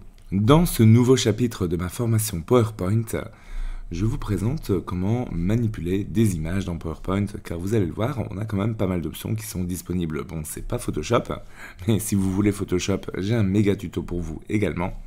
Mais ici, dans PowerPoint, on peut déjà commencer à faire pas mal de petites opérations sympas sur la mise en forme de nos images. Donc pour ça, je vais choisir une des images que j'ai intégrées dans mon PowerPoint. Par exemple ici, la petite image qui présente mon TikTok. Et je vais me rendre dans l'onglet format de l'image. Une fois que je suis dedans, eh bien, je vois qu'ici, j'ai en fait pas mal de choses que je vais pouvoir appliquer sur mon image. Et la première que je vais vous montrer, c'est cette option qui est supprimer l'arrière-plan, qui est assez pratique, assez magique, vu que quand on clique, elle va essayer de détecter eh bien, ce qui fait partie de l'arrière-plan au niveau de mon image. Là, on voit qu'il a détecté une grosse partie de la main et l'iPhone. Par contre, il a bien, entre guillemets, deviné le fond, qu'il a mis en mauve, donc c'est la partie qu'il va supprimer, mais il a laissé une partie de la main. Donc ça, si j'ai envie de la modifier, je peux le faire simplement. Vous voyez qu'ici, on a un menu avec marquer les zones à conserver et marquer les zones à supprimer. Donc si j'ai des zones qui sont supprimées que j'ai envie de garder, eh bien, je vais prendre marquer les zones à conserver. Là, je vais avoir un genre de petit crayon et je peux venir comme ça entourer la zone que je veux garder. Voilà. Et même venir la colorier pour plus de précision. Voilà, je vais colorier ça un peu comme ça, simplement, pour lui dire ok, moi ça, je veux garder. Et vous voyez que petit à petit, il vient bien rattraper ce que j'ai envie de garder. Donc là, c'est bon, hein, de toute façon, elle est délimitée par le cadre, et on a bien la main qui est gardée, ainsi que le téléphone. Donc là, c'est parfait. Eh bien, je peux conserver les modifications. Je valide, et vous voyez qu'en fait, il m'a enlevé tout l'arrière-plan autour de l'image. Donc ça marche avec une photo, par exemple, une photo d'une personne avec un arrière-plan derrière, ça marche avec ce type d'image. Donc ça peut être très pratique à utiliser, et c'est une fonction que je voulais vous montrer absolument. Mais bien sûr, ce n'est pas la seule. Je vais reprendre une autre image, du coup, je vais prendre celle-ci, celle de mon YouTube, et je vais repartir dans le format de l'image. Je vais trouver pas mal d'autres éléments que je peux appliquer directement. Donc couleur, par exemple, je peux avoir des filtres sur la saturation de la couleur. Vous voyez ici à gauche, donc la saturation, entre guillemets, c'est le côté vif des couleurs. Quand elle est à 0, on est dans du noir et blanc. Et petit à petit, je peux venir modifier et avoir des couleurs plus vives si j'en ai envie. Donc je peux vraiment déjà faire ce type de modification ici. Je peux changer la température de l'image, donc avoir une image plus chaude ou plus froide. Ça se voit un petit peu moins là-dessus, mais une image plus froide, c'est une image qui aura tendance à tirer vers le bleu. Une image plus chaude, c'est une image qui aura tendance à tirer plutôt vers les couleurs orangées. Ici, j'ai des options qui me permettent de recolorier mon image. Voilà, en fait, de lui donner une teinte orangée, verte, turquoise, etc. Dans les corrections, je vais avoir la possibilité d'augmenter la netteté de mon image. On accentue la netteté. Au contraire, on l'atténue et on rend notre image un peu plus floue. Vous voyez qu'ici sur la gauche, notre image elle commence carrément à devenir floue. Ici à droite, elle devient très très nette. Et enfin, sur la grille qui est ici, je peux jouer sur la luminosité et le contraste de mon image. Mais c'est pas tout, car dans Effet artistique qui est ici, vous allez pouvoir appliquer tout un certain nombre d'effets à votre image, comme du dessin au crayon par exemple, ou un qui peut être très utile, un flou gaussien, un effet de flou ici par exemple sur votre image qui peut être très utile pour créer un fond assez sympa et refaire ressortir du texte.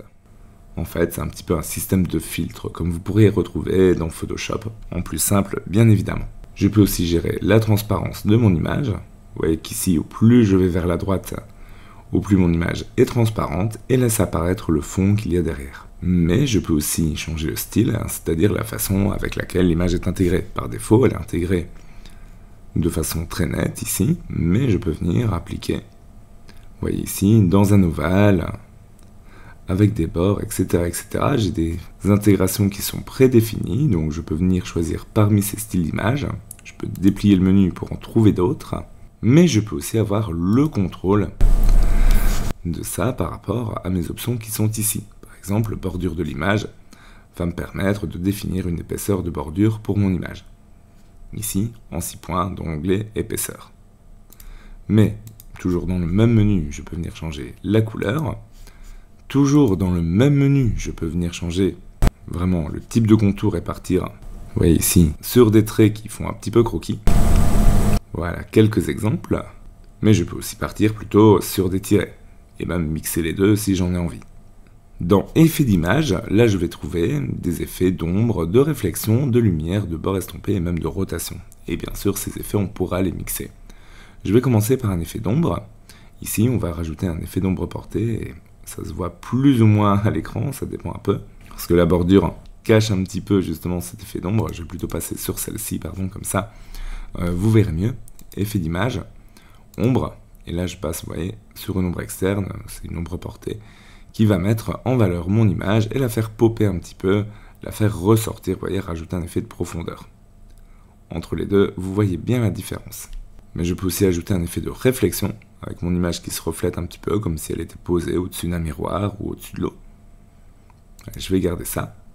Je peux avoir un effet de lumière, donc un petit effet de glow, un petit effet de luminescence, on va dire ça comme ça, qui marchera très bien par exemple sur des fonds foncés, sur des fonds noirs.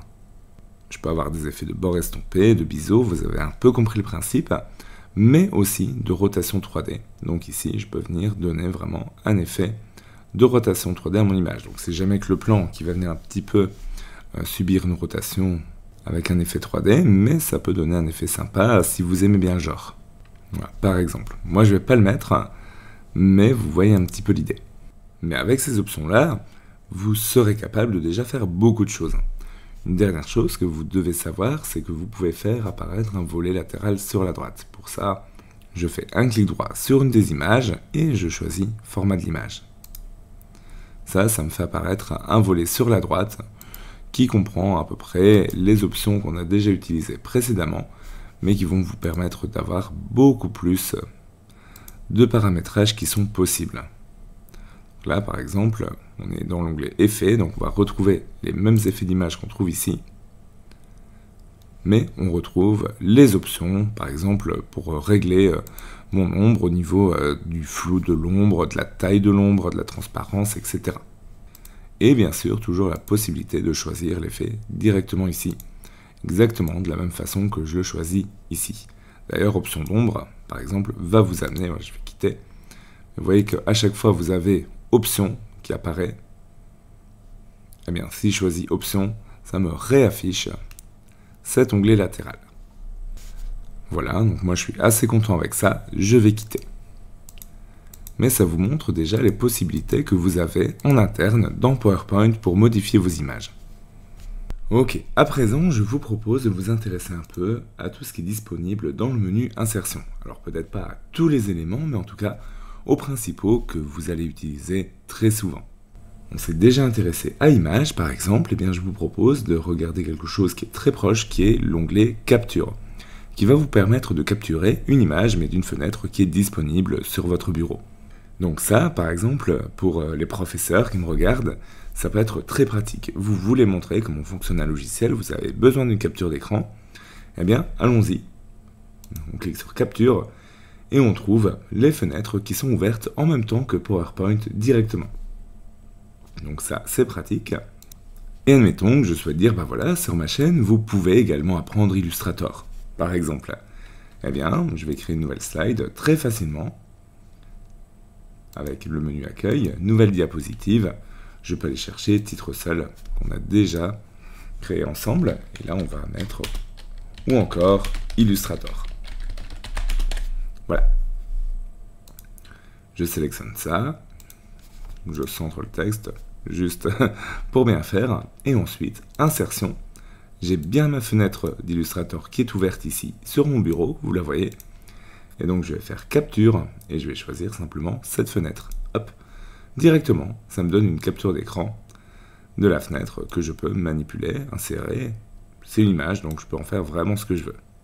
Ça, en fonction de votre usage, ça peut être le genre de fonctionnalité super pratique dont vous n'arriverez plus à vous passer.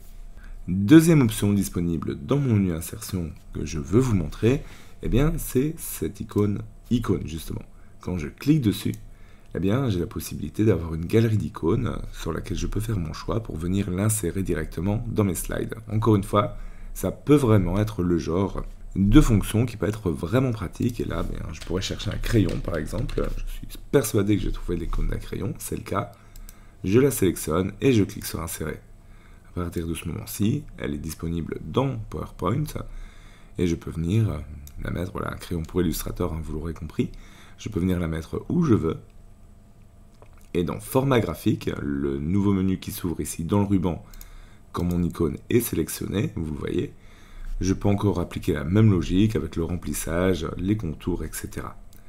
Ici, pour le remplissage, par exemple, je vais choisir du blanc.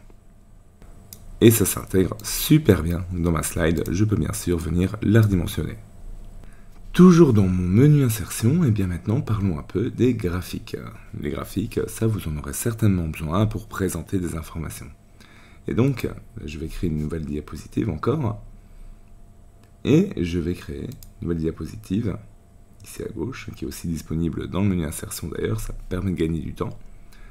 Titre seul, encore une fois. Et là, je vais mettre ce qu'on en pense de ma chaîne. Et là, du coup, je vais faire un coup d'insertion et je veux insérer un graphique. Là, dans la fenêtre qui arrive, j'ai le choix sur le type de graphique que je souhaite créer. Moi, je vais créer du coup un graphique en secteur. Voilà, ces fameux graphiques dits graphiques camembert. Je clique et je fais OK. J'ai à présent le graphique qui s'ouvre, ainsi qu'un genre de petite feuille Excel embarquée avec un titre et des informations. Alors ici, on voit que on a des ventes et des trimestres, et donc c'est représenté en pourcentage. On a le petit texte vente qui apparaît là, alors moi j'en ai pas besoin. Alors là, on va adapter un petit peu. On va dire que on a les avis. Et alors, on va dire qu'on a des avis, c'est génial. Ça représente 90% des avis, donc on va mettre 9 pour 90. On voit que ça gagne. Et on va avoir un deuxième avis qui est « c'est incroyable ». Voilà, on va dire que vous êtes tous contents de ma chaîne. En tout cas, j'espère que vous l'êtes. Et là, je vais mettre 1. Voilà, donc 9 plus 1, ça fait bien 10. Et on va virer les deux qui sont ici. Je les sélectionne et je fais Delete. Voilà, c'est parfait, on a bien nos données. Et je clique sur croix. Et donc, j'ai un graphique ici. Et donc, si je veux le déplacer, je peux cliquer et venir le déplacer en cliquant sur son contour. Et je peux venir le déplacer comme ça facilement. Si j'ai envie de mettre en forme, comme les avis qui sont ici par exemple, je n'ai qu'à sélectionner la zone de texte et faire comme d'habitude mon menu accueil et venir le personnaliser ici, comme on l'a fait depuis le début de cette vidéo. On voit d'ailleurs que tout s'adapte. Alors si j'ai besoin de remodifier les données, je vais faire un clic droit sur le graphique et je vais sélectionner modifier les données. Ça va réouvrir ma petite feuille Excel. Et pourquoi je voudrais les modifier? Eh bien parce qu'on voit qu'en fait cette zone, elle prend ici deux éléments dans lesquels il n'y a rien et qui sont affichés du coup dans mon graphique au niveau de la légende, eh bien pour rien. Et là, qu'est-ce que je vais faire? Eh bien simplement, je vois que j'ai une zone ici, et à chaque fois, un petit élément ici qui me permet de modifier mon curseur. On voit que ça se transforme en une genre de poignée de redimensionnement. Donc je clique et je maintiens. Et je viens, voilà, réduire la zone à ces deux-là. J'aurais pu l'augmenter si j'avais plus de données. Maintenant, je peux quitter et on voit que ces deux éléments-là, ils ont disparu. et j'ai bien mon graphique. Donc ça, c'est super. Mais si j'ai envie de le customiser un petit peu plus, eh bien, j'ai déjà les onglets création de graphique et mise en forme qui sont apparus ici, quand j'ai sélectionné. Donc, dans création de graphique, je vais pouvoir venir retrouver des styles de graphique. Donc encore une fois là, je déplie et je peux voir un petit peu les styles pré-enregistrés qui sont disponibles. Je peux venir adapter par rapport à ça. Mais je peux avoir l'onglet modifier les couleurs qui me permet de choisir des thèmes de couleurs de mon choix. Voilà, parmi tous ceux qui sont disponibles ici. Je peux cliquer sur le bouton ajouter un élément graphique. Et ici, je peux venir ajouter une légende, ou même l'enlever. En cliquant sur aucune, ça aurait pour effet de l'enlever. Vous voyez, en survol, on a une preview de l'effet, le mettre à droite, voilà, modifier sa position. Rajouter les étiquettes de données, donc par exemple au centre, pour retrouver les nombres que j'ai encodés. Ou modifier la façon avec laquelle le titre du graphique s'affiche. Je retrouve aussi mon bouton modifier les données, donc quand je clique dessus, ça réouvre ma mini-feuille Excel embarquée. Et donc, avec ça, vous pourriez facilement créer le type de graphique que vous souhaitez. Bien sûr, là j'ai créé un type de graphique en camembert, mais comme vous l'avez vu précédemment, il y a beaucoup de types de graphiques qui sont disponibles dans PowerPoint. Mais si nous avons ajouté ici les avis sous forme de graphique, on pourrait également le faire sous forme de tableau. Donc moi, ce que je vais faire, c'est que je vais prendre mon graphique, je vais cliquer, le déplacer sur la gauche, voilà, je vais le mettre ici, et je vais ajouter un tableau à côté. Donc menu insertion, et cette fois-ci, je choisis tableau. Quand je clique, je vois en fait une grille qui va me permettre de sélectionner le nombre de cellules que je souhaite, un nombre de lignes et de colonnes. Donc ici, je vais partir sur une disposition comme celle-ci. Donc 3 lignes, 2 colonnes. On voit que par défaut d'ailleurs, il m'a mis ici une ligne de titre, donc ça peut être pas mal. Je vais venir juste redimensionner, vous voyez, avec les points ici, mon tableau. On voit que ça fait un redimensionnement qui est proportionnel. Même si j'augmente la taille du tableau ici, on voit que ça augmente bien les cellules tout à la fois. Et je vais juste remettre mes données. Donc là, je vais cliquer, je vais mettre les avis. Là, je vais mettre c'est génial. On avait dit 90%. Et là, on avait c'est incroyable. Et ce n'était que 10%. Voilà, j'ai inséré mon tableau et mes données. Et maintenant, j'ai envie peut-être de modifier un petit peu ça aussi également.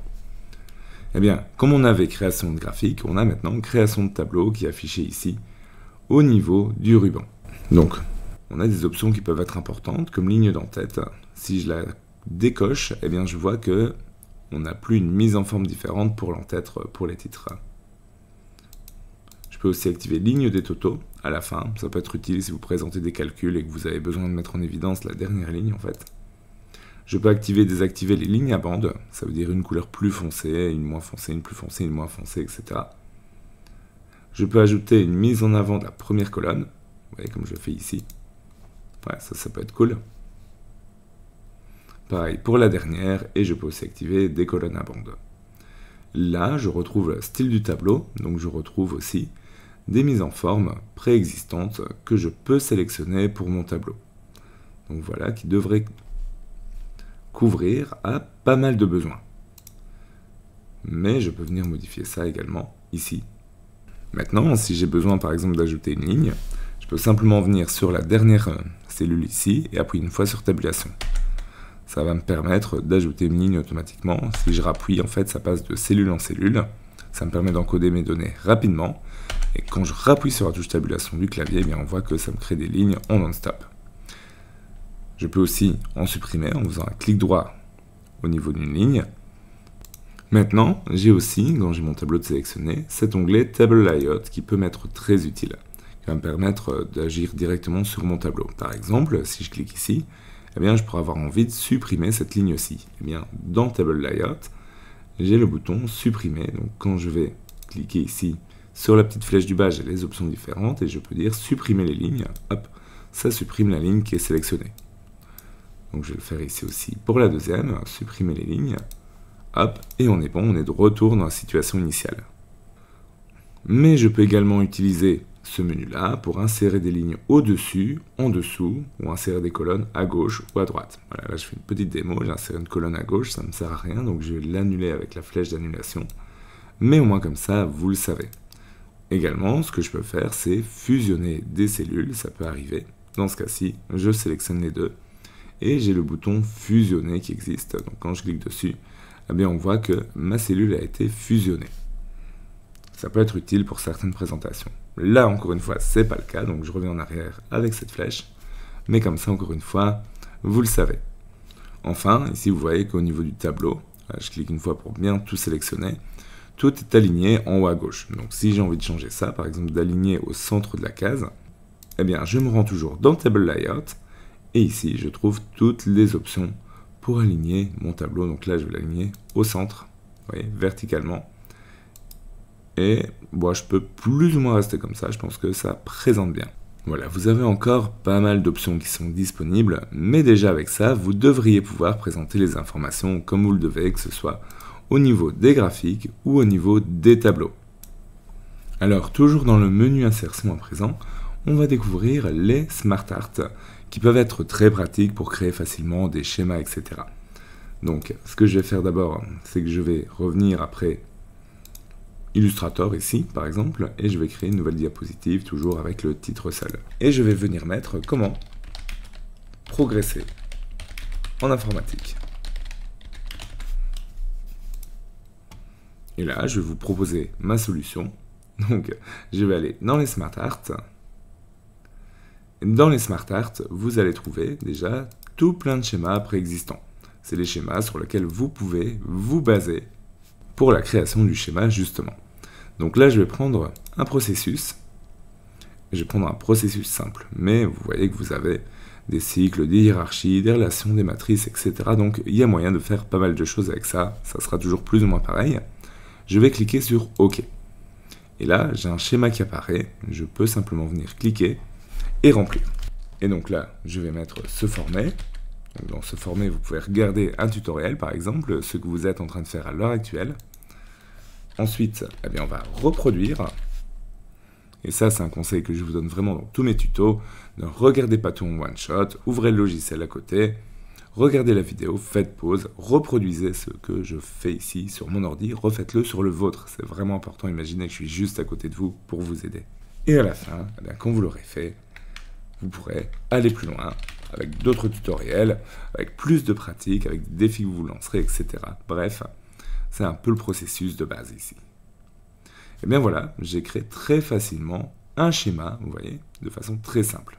Et si je reclique sur mon schéma, je vois qu'ici j'ai une petite flèche à gauche. Et bien quand je clique dessus, j'ai un menu qui apparaît sur lequel je peux aller un peu plus loin. Par exemple, si j'appuie sur Enter ici après un point, c'est une liste à puces, ça me rajoute un élément.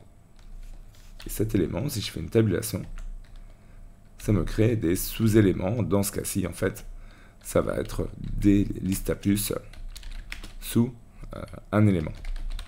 Donc ça dépend du Smart Art que vous avez choisi. Maintenant, je peux venir simplement avec le bouton Delete, enlever tout ça.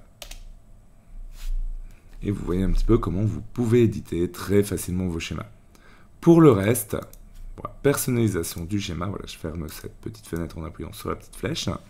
Pour le reste de la personnalisation du schéma, encore une fois, je pense que vous commencez vraiment à comprendre la logique ici. Eh bien, on va choisir notre zone avec tout notre graphique Smart Art. On va retrouver un onglet Conception de Smart Art. Encore une fois, vous allez pouvoir venir ici changer le style avec des styles qui sont préexistants. Ici, c'est un peu plus en mode 3D, par exemple. Allez, je prends celui-ci. Vous pouvez modifier les thématiques de couleurs, comme vous le sentez. Vous pouvez changer ici dans Disposition le type de Smart Art que vous utilisez. Et donc, la logique, elle reste vraiment la même, et c'est pour ça que j'envoie un maximum de ce menu insertion dans le même chapitre. Alors, on va encore voir quelques éléments de ce menu insertion qui sont vraiment incroyables. Et là-dedans, on a le modèle 3D, par exemple. Donc, le modèle 3D, donc quand je vais cliquer, eh bien, on aura le choix de faire sur cet appareil ou en utilisant un modèle 3D prêt à l'emploi. Donc, sur cet appareil, c'est par exemple le modèle 3D que vous aurez récupéré sur le net ou que vous aurez fait vous-même via Blender, par exemple. Ou les modèles 3D prêts à l'emploi, vous allez le voir, ils sont déjà bien complets. Donc moi, ce que je vais faire maintenant, c'est redupliquer, enfin recréer du moins une nouvelle slide, donc une nouvelle diapositive que je vais créer juste avant celle de fin. Je vais la mettre vide, Et là, je vais mettre mon modèle 3D. Donc je vais faire modèle 3D prêt à l'emploi. Et je vais choisir par exemple produit Microsoft. Ici, je vais retrouver des manettes, des souris Microsoft, des surfaces, etc. Donc voilà, je vais prendre ici, pourquoi pas, celui-ci, et je vais faire insérer. Là, il faut un petit temps que le modèle 3D soit inséré, et vous le retrouvez ici au centre. La différence par rapport à une image, c'est que vous avez cette icône ici au centre, vous cliquez, vous maintenez, et vous pouvez balader votre modèle 3D exactement comme vous le voulez. Donc ça, c'est assez cool. Ce qui est encore plus cool, c'est que je peux combiner ça avec quelque chose qu'on a vu précédemment et qui est les animations de morphing. Et donc par exemple, je vais mettre l'ordinateur comme ceci. Voilà. Et je vais venir insérer du texte. Insertion. Cette fois-ci, je vais mettre du texte. Donc zone de texte, hop, je viens l'insérer. Et je vais mettre retrouvez-moi en ligne. 3 petits points. Ici, je vais le mettre en gras, en blanc. Voilà. Et je vais le mettre ici. Et ce que je vais faire, vous m'aurez vu venir avec le morphing, je vais clic droit sur la diapositive et je vais faire dupliquer la diapositive. Maintenant, celle-ci, je vais changer ça comme ça. Voilà. Et le texte, je vais venir le passer à droite. Et je vais mettre ou en classe. Ok, c'est bon. Je passe dans transition et j'applique la morphose. Et voilà, vous avez une animation où vous avez le texte qui disparaît et qui apparaît. Et surtout, vous avez cet effet d'ordinateur qui tourne comme ça en 3D directement dans votre transition. Et ça, c'est juste incroyable.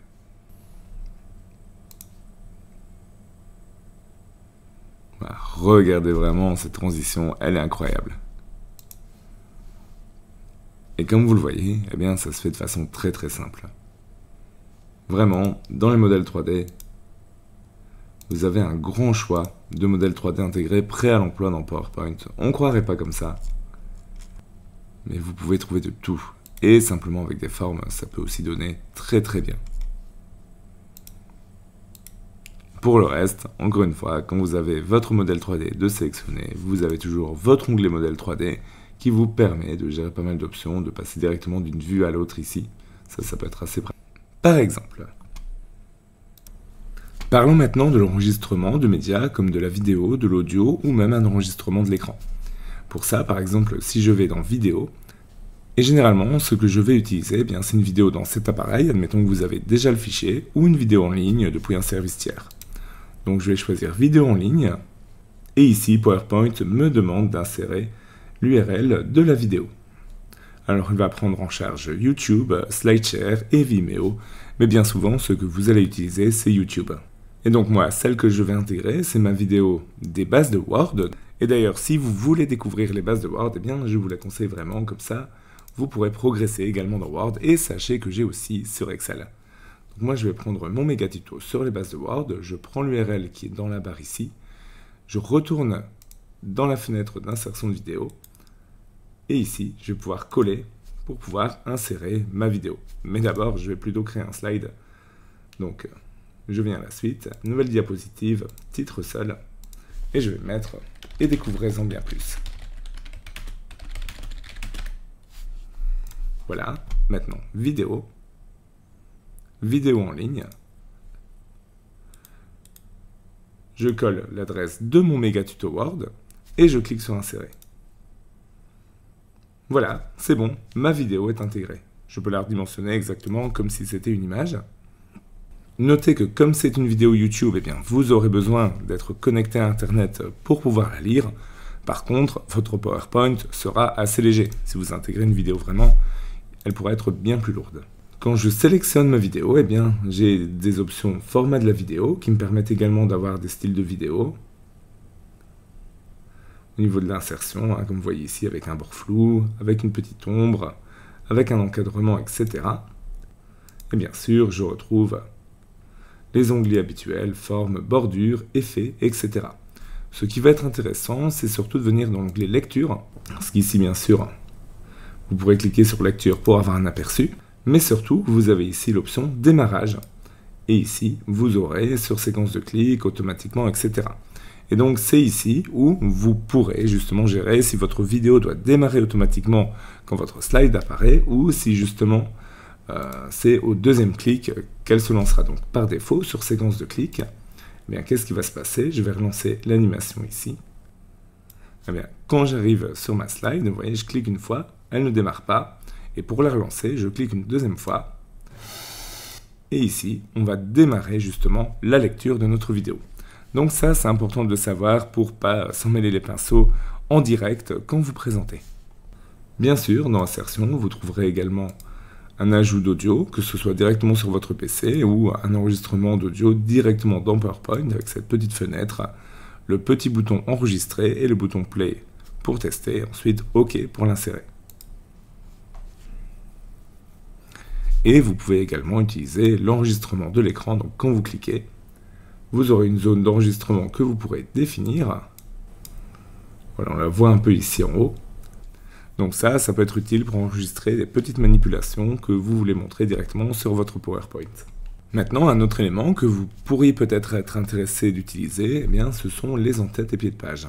Pour ça, toujours dans Insertion, je vais venir cliquer dans En-tête, pied de page, juste ici. Et là, je vais simplement pouvoir cocher, par exemple, pied de page et mettre ma super présentation, ou tout ce que vous voudriez avoir en pied de page, et cliquer ensuite sur Appliquer partout. Vous voyez ensuite que le pied de page est automatiquement inséré sur toutes vos slides. Pareil, si vous voulez le numéro de diapositive, je vais cliquer sur Numéro de diapositive. Le même menu apparaît et je vais cocher du coup Numéro de diapositive. Je clique ensuite sur Appliquer partout.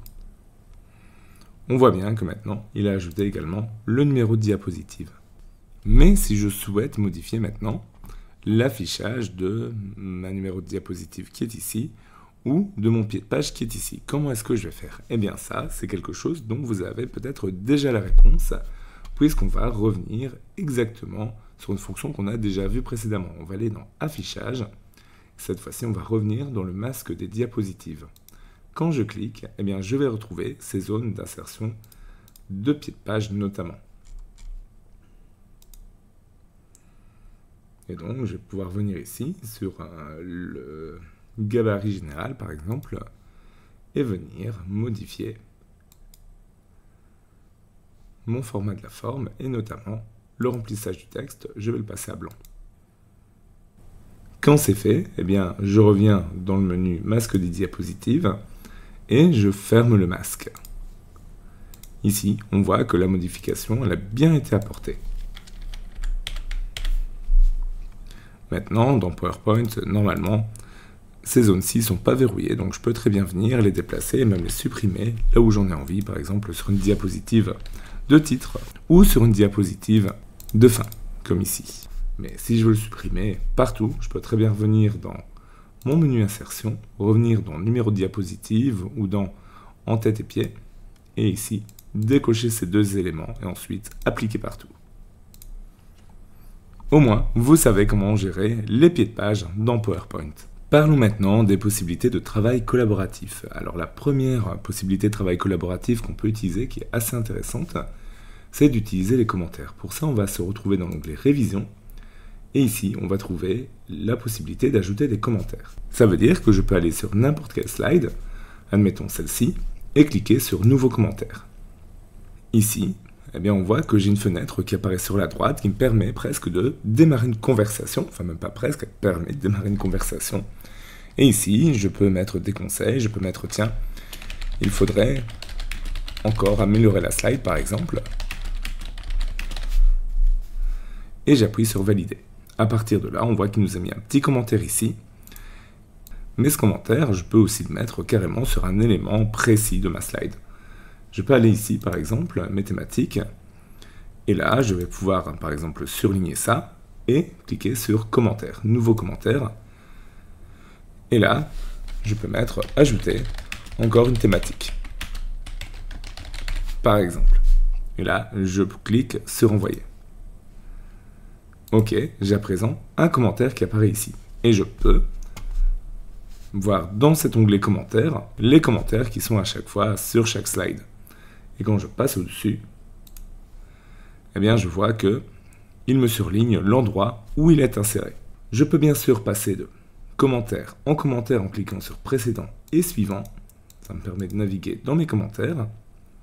Je peux cliquer sur afficher les commentaires et cliquer sur volet commentaires pour afficher ou désafficher ce volet qui est apparu automatiquement lorsque j'ai ajouté un commentaire. Et bien sûr, je peux y répondre, mais je peux aussi venir le supprimer. Donc quand il est sélectionné, on voit que j'ai la possibilité de supprimer le commentaire. Et voilà, la slide, en fait, elle est très bien, donc je vais supprimer le commentaire. Et je passe au suivant. Ici, pareillement, je vais supprimer le commentaire. Je peux aussi venir le faire en appuyant sur les 3 petits points et en choisissant supprimer la conversation. Ça vous permet de communiquer facilement sur un slide. Admettons, vous préparez un slide, vous l'envoyez à quelqu'un, eh bien, vous pouvez vous y retrouver facilement avec les commentaires. Mais je peux faire bien plus que simplement envoyer mon slide. Je peux collaborer directement sur un slide en temps réel. Pour ça, je vais cliquer sur partager et je vais appuyer sur partager de nouveau.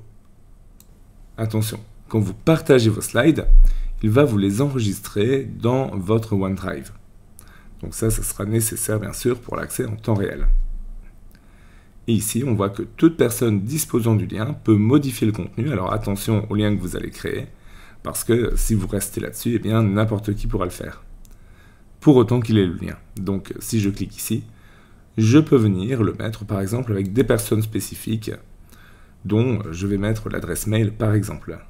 Et ici, la fenêtre va me permettre d'entrer les adresses mail. Je rentre les adresses mail que je veux envoyer et la personne disposera du lien. Si je veux remodifier ça, je reclique sur les personnes que vous spécifiez peuvent modifier le contenu et je reviens sur tout le monde. Et ici, peut modifier ou simplement peut consulter en fonction de ce que vous souhaitez. Vous pouvez également définir une date d'expiration et un mot de passe. Bon, moi je vais annuler, mais comme ça, vous savez que vous avez cette possibilité de travailler ensemble sur vos slides. Parlons maintenant de la possibilité d'enregistrer votre PowerPoint en vidéo par exemple. Pour ça, ce que je vais faire, je vais aller dans le ruban enregistrer qui est juste ici. Maintenant que c'est fait, eh bien on voit que j'ai plusieurs options d'enregistrement qui se trouvent juste ici. Notamment enregistrer soit à partir du début, soit à partir de la diapositive actuelle. Donc moi, ce que je vais faire, c'est enregistrer à partir du début. À partir de là, je me retrouve sur la fenêtre de présentation ici, avec l'option d'enregistrement, démarrer l'enregistrement qui se trouve juste ici. Donc je vais appuyer dessus, comme ça vous allez voir un peu ce que ça fait. Je clique, vous voyez qu'on a un compte à rebours qui s'active, et voilà, là l'enregistrement est lancé, et donc tout ce que je dis maintenant est enregistré et synchronisé avec mes slides. Je peux passer ensuite ici vers la diapositive suivante, je clique, alors là j'ai une petite transition qui se fait. Voilà, tout simplement. J'arrive sur la 3e diapositive et on voit qu'on a 2 chiffres ici. À gauche, c'est le temps que je passe sur cette slide et à droite, c'est la durée totale de l'enregistrement. Donc je continue. Comme j'ai mis des petites transitions, il faut que je clique plusieurs fois. C'est pas un souci, ça fonctionne. Je continue d'enregistrer ma slide. Comme ça me permet de donner à la limite un cours en ligne ou quelque chose comme ça. À noter que si j'ai une webcam, je peux également appuyer sur enregistrement de l'appareil photo, de la webcam. Voilà, ici je vais passer rapidement à la fin de mon slide, parce que l'idée c'est pas de le présenter là tout de suite. Et voilà, j'arrive à la fin. C'est bon, mon enregistrement, il est terminé, là j'ai 1 minute 17 d'audio. D'ailleurs, il me dit même que je peux cliquer ici pour exporter ma vidéo. Donc si je clique là, il me donne un écran qui me permet d'enregistrer automatiquement ma vidéo, par exemple au format MP4, en intégrant bien sûr l'audio. Donc je donne un nom du fichier, ma présentation par exemple, .mp4. Là, il me dit que la résolution de la vidéo est de 1080p. Je peux personnaliser l'exportation en cliquant ici pour mettre une vidéo plus élevée comme de la 4K par exemple. Et ensuite, je peux cliquer sur créer la vidéo. Je fais attention à bien utiliser le minutage et les narrations enregistrées. Je crée la vidéo. Ici, je l'enregistre sur le bureau, par exemple. Voilà, ici, il me dit que des éléments multimédia peuvent pas être inclus. Je pense que c'est de la vidéo YouTube dont il parle. Je vais dire, OK, on continue sans le contenu multimédia. Et là, il m'exporte en vidéo. D'ailleurs, PowerPoint me dit que je peux quitter cette vue et être averti lorsque la vidéo sera exportée. Donc je clique sur Sortie et on est bon. A noter que maintenant sur mes slides, je retrouve l'enregistrement audio de chaque slide avec la possibilité d'appuyer simplement sur Play. Alors là, j'ai une petite transition. Voilà, tout simplement. Et je peux bien sûr les enlever si j'en ai envie. Attention que cette narration, si je viens lancer le diaporama, on voit qu'on l'entend, enfin on entend justement qu'on l'entend. Attention que cet enregistrement audio que j'ai fait, si je ne veux pas justement le jouer, eh bien je peux décocher lire les narrations qui est ici. Enfin, juste pour attirer votre attention, la tâche en cours, l'export de la vidéo, est juste affichée ici, en bas de l'écran, si jamais vous avez besoin d'une barre de progression pour voir un petit peu où on en est dans l'export de cette vidéo. Enfin, quelques astuces pour terminer. Et une de ces astuces que j'aurais pu aborder, je suis d'accord, beaucoup plus tôt dans ma présentation, c'est l'onglet concepteur. Donc l'onglet concepteur, c'est quoi? Eh bien, admettons que j'aille sur une slide, par exemple celle-ci, et que je veuille mettre ça en forme directement. Alors pour bien vous montrer que ça peut être pratique, je vais venir simplement enlever cette petite zone audio. Voilà, j'en ai plus un, c'était vraiment pour la démo. Et je vais faire concepteur qui se trouve dans le menu ruban accueil. Concepteur. Et ici, PowerPoint va vous proposer plusieurs mises en page par défaut qu'il vous conseillerait d'utiliser. Donc voilà, si vous êtes un peu bloqué, que vous cherchez une mise en page, ça peut être l'occasion de tester. Ça peut vous donner un aperçu que vous pouvez refaire ou vous pouvez simplement cliquer dessus pour l'appliquer. Pour quitter le menu, encore une fois, j'appuie sur la croix et pour annuler, j'appuie sur précédent. Enfin, un dernier point sur l'impression qui peut quand même être vachement pratique. Et donc, du coup, si je vais dans PowerPoint et que je veux imprimer mon document, fichier, imprimer, donc voilà, ici, tout simplement, une fenêtre classique d'impression, mais vous avez ici, dans le menu diapositive à gauche, la possibilité, vous voyez, quand je clique là sur diapositive en mode page entière, de le mettre en mode page de notes. Donc ça peut être très pratique si vous donnez une conférence, un cours, et que vous voulez donner un espace pour que vos étudiants peuvent noter quelque part leurs notes personnelles en suivant votre présentation. Ou vous pouvez choisir aussi d'en imprimer 2 voire 3 diapositives par page. Donc ça peut être vraiment pratique. Vous pouvez aussi modifier l'entête et le pied de page en cliquant ici. Vous avez une fenêtre qui arrive et qui vous permet justement de venir modifier les entêtes et les pieds de page. Enfin, j'ai recréé ici un nouveau document pour vous montrer une fonctionnalité qui peut être aussi utile en fonction des cas dans PowerPoint et qui vous permet carrément de créer une présentation interactive qui peut être utilisée sur une borne d'affichage par exemple. Donc ça peut être assez utile en fonction des cas. Donc là, ce que je vais faire, je vais juste mettre un slide de base, donc je vais mettre Hello en anglais, juste pour vous montrer avec une page d'accueil. Et là, je vais utiliser ça pour marquer FR, français. Je le duplique, CTRL-C, CTRL-V. Et je vais mettre EN pour anglais. Voilà, tout simplement. Je remets ça bien en forme. Donc j'ai ici une page en français, une page en anglais et un titre avec marqué Hello. Vraiment quelque chose de très basique ici. Ce que je veux faire, je vais dupliquer la diapositive et je vais mettre ici Bonjour. Très bien. Donc j'ai une slide anglaise et une slide française. Après, il faudrait imaginer le truc avec plusieurs onglets, de la documentation, etc. Bref, comme je vous l'ai dit, un mini-site. Et maintenant, ce que je vais faire, c'est que je vais choisir FR sur ma slide numéro 1 et je vais aller dans Insertion. Cette fois-ci, je vais aller dans Action. Et ici, vous voyez que quand je clique avec la souris, eh bien, je peux créer un lien hypertexte vers une diapositive. Et donc, diapositive, je peux venir et la choisir. Donc là, je vais aller vers Bonjour et je vais faire OK. Sachez que vous pouvez également exécuter un programme ou si vous activez le mode développeur, exécuter une macro ou jouer un son. Bon là, on va le faire simple. Je clique sur OK.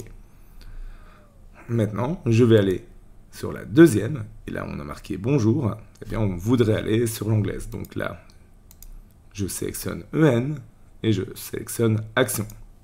Cette fois-ci, créer un lien hypertexte vert. Et de nouveau, je vais choisir Diapositive. Là, je choisis Hello et je fais OK. Enfin, dans Diaporama, je vais cliquer sur Configurer le diaporama. Et ici, de présenter par un présentateur en plein écran, je vais passer à visionner sur une borne.